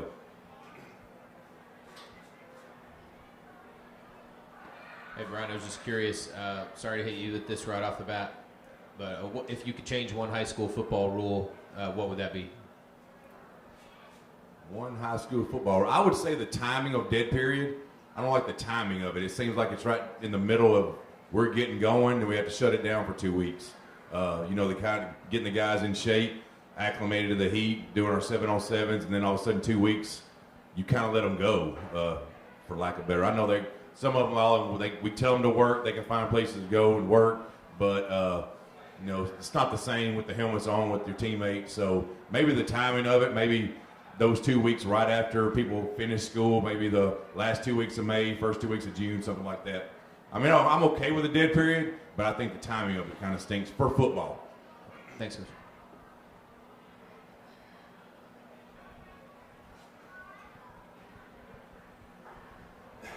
Hey guys, Charles with Williamson Herald. Starting off, I mean, Dominic, right away, Coach puts you out there. We all know it too. It seems like we've been watching you play for 8 years here already. What's it like coming into a senior year, knowing that, like you said, you're going to be the guy? I mean, it went a lot faster than I thought it was. I mean, I feel like yesterday I was a sophomore playing with the Twins, and just having them guys to look up to. And I don't know, it's not. I mean, I'm kind of, I've been last year. I mean, I was getting a lot of the carries too. So I mean, this year I'm just trying to have a better year than I did last year. Just trying to improve. I feel like that's always the goal, even with the team. I think we need to improve in a lot of ways, like Coach said. Just trying to be a better player and make it to the next level and do all the things I need to do this year to make it to that place. Colin, Coach mentioned your transition there a little bit. Talk about your role and what you're trying to provide there for that offensive line. I feel like it's very important for the O-line to be unified. So this year we're trying to just make, ensure that everybody trusts each other to do each other's job and, make sure everybody's got their blocking assignments down. Coach, do you mind introducing some of the other guys we're going to be hearing a lot about and seeing a lot, and some of the guys you're kind of excited about, maybe new faces, fresh guys like that? Yeah, returning safety Garrett Dean. He's also going to play a lot of H-back and Z-back for us on offense. Garrett was also the starting safety last year. Ian McCarthy was our starting right guard. He'll be returning. Look for a lot of big things for him. The rest of the offensive line, man, we're really, Christian Ontiveros did not play football last year, had a bad knee injury, actually had a car wreck, and couldn't play football last year. So Christian's going to be our starting left guard. And then right tackle Jackson Ozier. He's a first-year starter. I mean, he just worked his tail off throughout the offseason. Actually was in your weightlifting group, so they paired up and really pushed each other. So I'm really looking forward to it to him. Let's see. Sam Sloan didn't play football last year. He sat out for baseball, really missed it. Tried to come back about week 5, and I was like, I think it's too late. Just come back next year. So he's very hungry to play out his senior year, starting middle linebacker, and probably the backup quarterback for now because he has played a lot of summer baseball, so he's a little bit behind offensively. The starting quarterback will go with Mason McElhaney. He last year he broke his collarbone in some 7-on-7 stuff, so he was really behind last year, so he didn't play much at all last year. So we'll go with him as a starting quarterback. He's had a pretty good offseason, had a good spring. It's really hard to gauge how well he could do in scrimmages because he's going to run the ball. He's a runner, and our offense, our quarterback's going to run the ball. There's no doubt about that. We're not making any secret about that. So for me and for the coaching staff is how much do we run him in scrimmages. We really don't want him to get hurt, but that is part of our game and part of his game. He needs to be hit, a little bit, but really don't want to get him hurt or beat up. So that's what we're kind of going through right now. How much do we run him in scrimmages before we cut him loose against Spring Hill? One more for me, Coach. Kind of piggybacking off a question my friend Dana here says often too, but thinking about the start of the year, the end of the year, working right now, what do you need to do now to find that success maybe later in October? What are some of those things that you're most focused on? Just week by week to get better, I'd say.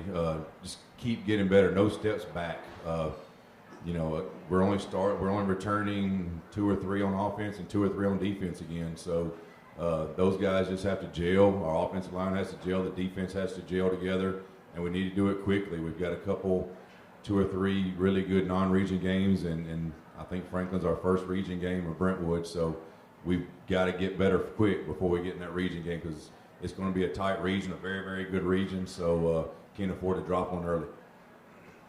Brad DeShield, Ashton Sports Network, covering Indy sports. Coach, looking at your schedule, going through that a little bit, you got some tough games there. You got Centennial early, Green Hill, Blackman. Of course, Ravenwood is a divisional game, but then you have that Nolensville game sitting there right before Independence at the end of the year. And then talk about the Indy game. That game has always been at least And I remember when I first started calling, it was an opening game. Talk about that difference, how, again, it's the rivalry, the way TSSAA is setting that up. Maybe talk about that a little bit. Yeah, I'm not hating it. I kind of like it. I mean, me and you spoke earlier, for the past 2 years, we've been first. Right. And first game, you really don't know what you have. You don't know your team identity. You really don't know. I mean, yeah, you've got the scrimmages, but you really don't know what you're about yet. I mean, your coaching staff, you want to say, oh, we're going to do this, we're going to do this, but sometimes if a good coaching staff, you have to go along with what your players are good at. I mean, what's Dom good at? What's our quarterback good at? Is our offensive line good at this or good at that? What's our defense? What are they hanging their hats on? So it's kind of rough playing on week one. It was fun. I'm gonna like the last week a whole lot better. And then the non-region schedule, you said. I mean, you don't really want to play sisters, if you want to say that word. You want to get better. I mean, right. The region's good. I mean, it's not going to do us any good to go beat a 2A team 49-0. We don't get better. So let's be competitive. Let's play the Blackmans and the Green Hills, and of course, Spring Hill's a rivalry game, so we're always going to play that each year. Right. So I mean, Nolensville's an in-county game. We want to play good programs. I mean, I think that makes our program better. We're scrimmaging good programs. We want to play good programs. They're non-region. I just feel like that makes us better as a team. To Dominic and also to Colin, what do you want to leave as seniors this year for the team? I mean, you're kind of coming back after a 3-7 year. You're used to winning. I mean, you've been to state, so you've seen that side, and then you've seen the other side. What do you guys want to bring to this team to make it better this year? I think I just want to leave a winning mindset in our team, because I mean, after last year, so many people just get down early, get down quick, and I just want our team, for the people like when I'm leaving and our senior class is leaving, to have a winning mindset. Like, we know we're a winning school. We're going into the game knowing we're gonna win. And I think that's very important to actually go in there and do it, because I mean, if you don't have that mindset, it's not gonna happen. So I think that's the most important thing I want to leave and even bring to the team this year, and make sure that we make it to where we want to be. Yeah, furthering off what Dom said, that winning mindset and just that sense of hey, I got your block, I got you, I'm going to help you out when you need it, just like I said before, that sense of unity and the brotherhood. Chris Bozen with Raptor Athletics Live, covering Ravenwood back here in the back. Coach, a couple years ago when you had those successful runs, the Wade twins were kind of the face of that. But what I remember most is you had an offensive line that had been together forever. Can you talk a little bit about how challenging that is? We've had a lot of teams in here tonight sound like they've got first-year starters on that line and guys that haven't been together a long time. How big of a difference does that make, and how do you get them up to speed in 1 year?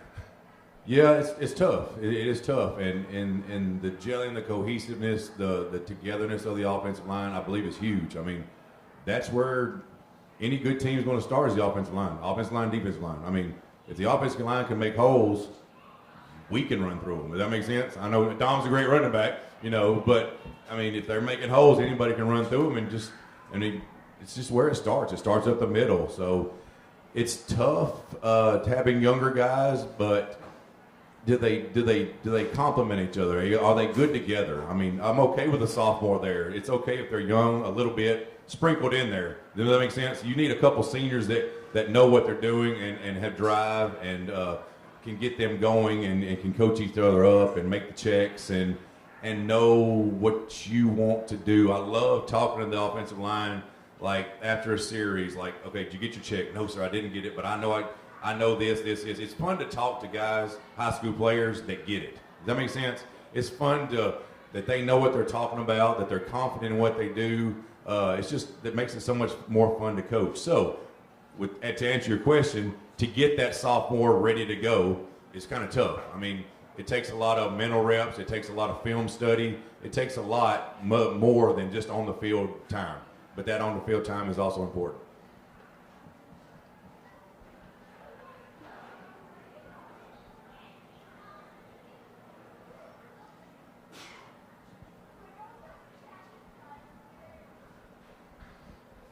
I'll kind of piggyback off that. Colin, in your role, can you talk about what you've been trying to do to really help push everyone along on that front?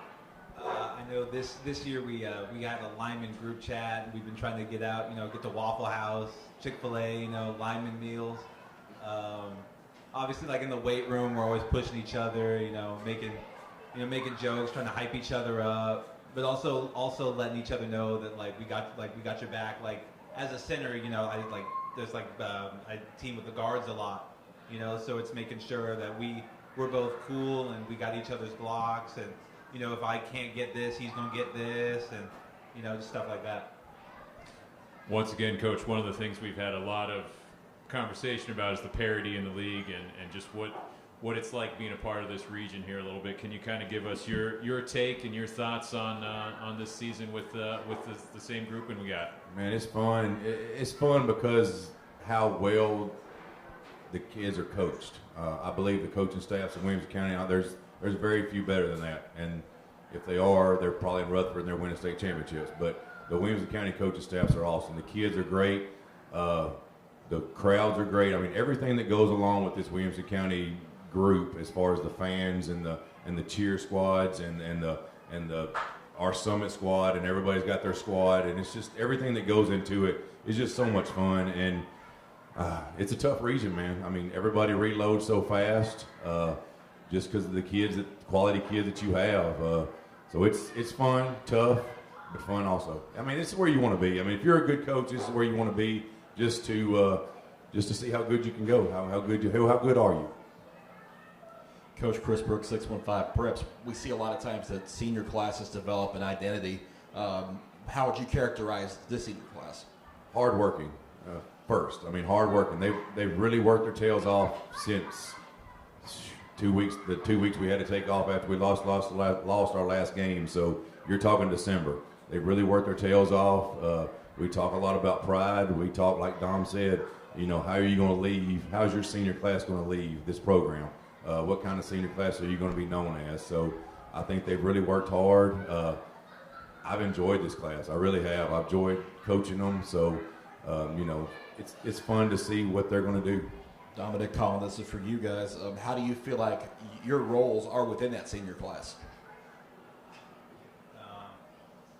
I feel like we're all just trying to do our best to have a better season this year. I know I've talked to a lot of guys on the team, as graduating seniors they weren't too happy with last year's record, and we all sat together with we're definitely going to change the outcome this year.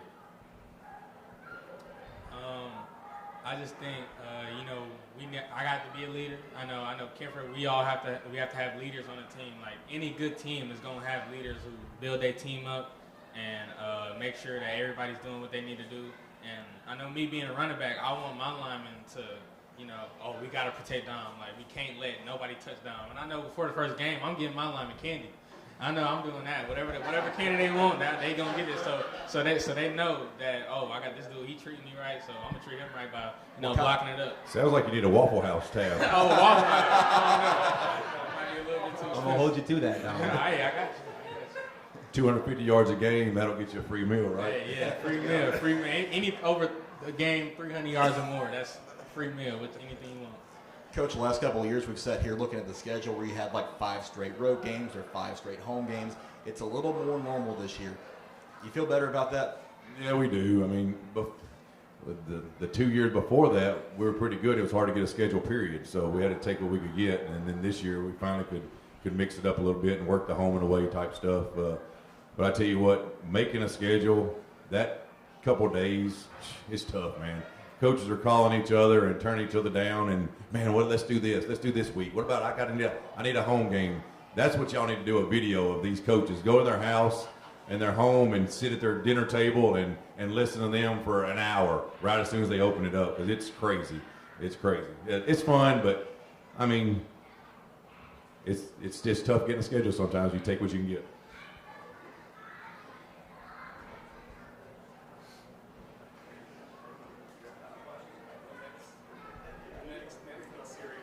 Thank you, Coach Coleman. Appreciate it. Good job, guys. Good job, gentlemen.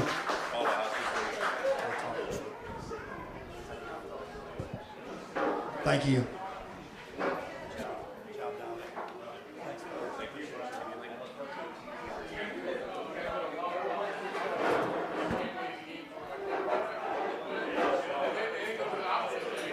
If you'll come on up, we'll finish up here.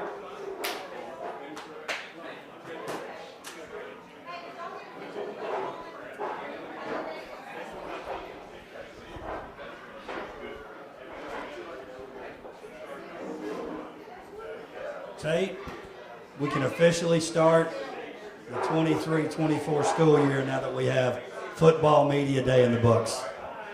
It's official, and they got me all fired up. Is this on?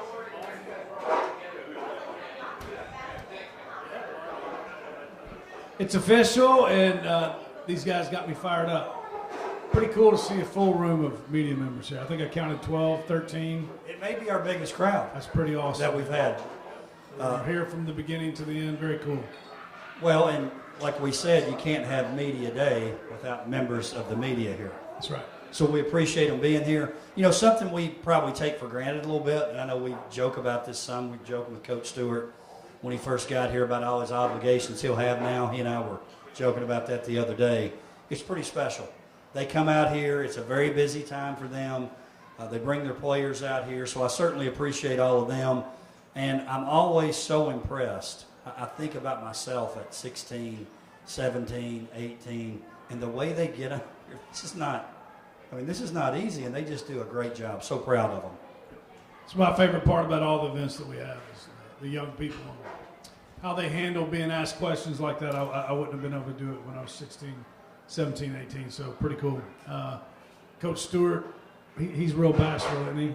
He's not going to give you an honest answer, is he? He's great. I noticed that the number of questions for him was a lot. Obviously, he's new here, but I think you just get excited listening to him and talking to him, and I can't wait to watch their team this year.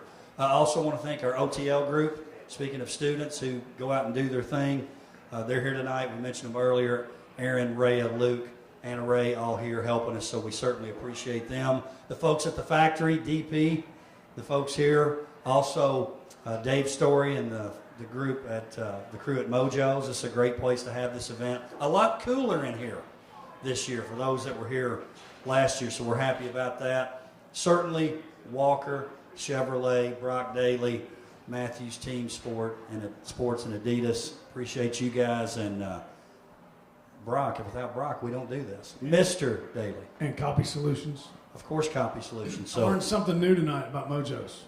What was that? They have French fries. I saw you trying those. How were they? Did anybody try them? Yeah, they were good. They're really good. They were good. Next time you're here, get French fries. Last but not least, I want to mention WCTV. Lance for being here. Appreciate that. And we had some coaches, Lance, who mentioned to me that they were listening on the way in. They were talking about the clarity of the production. So we certainly appreciate that. So thank you.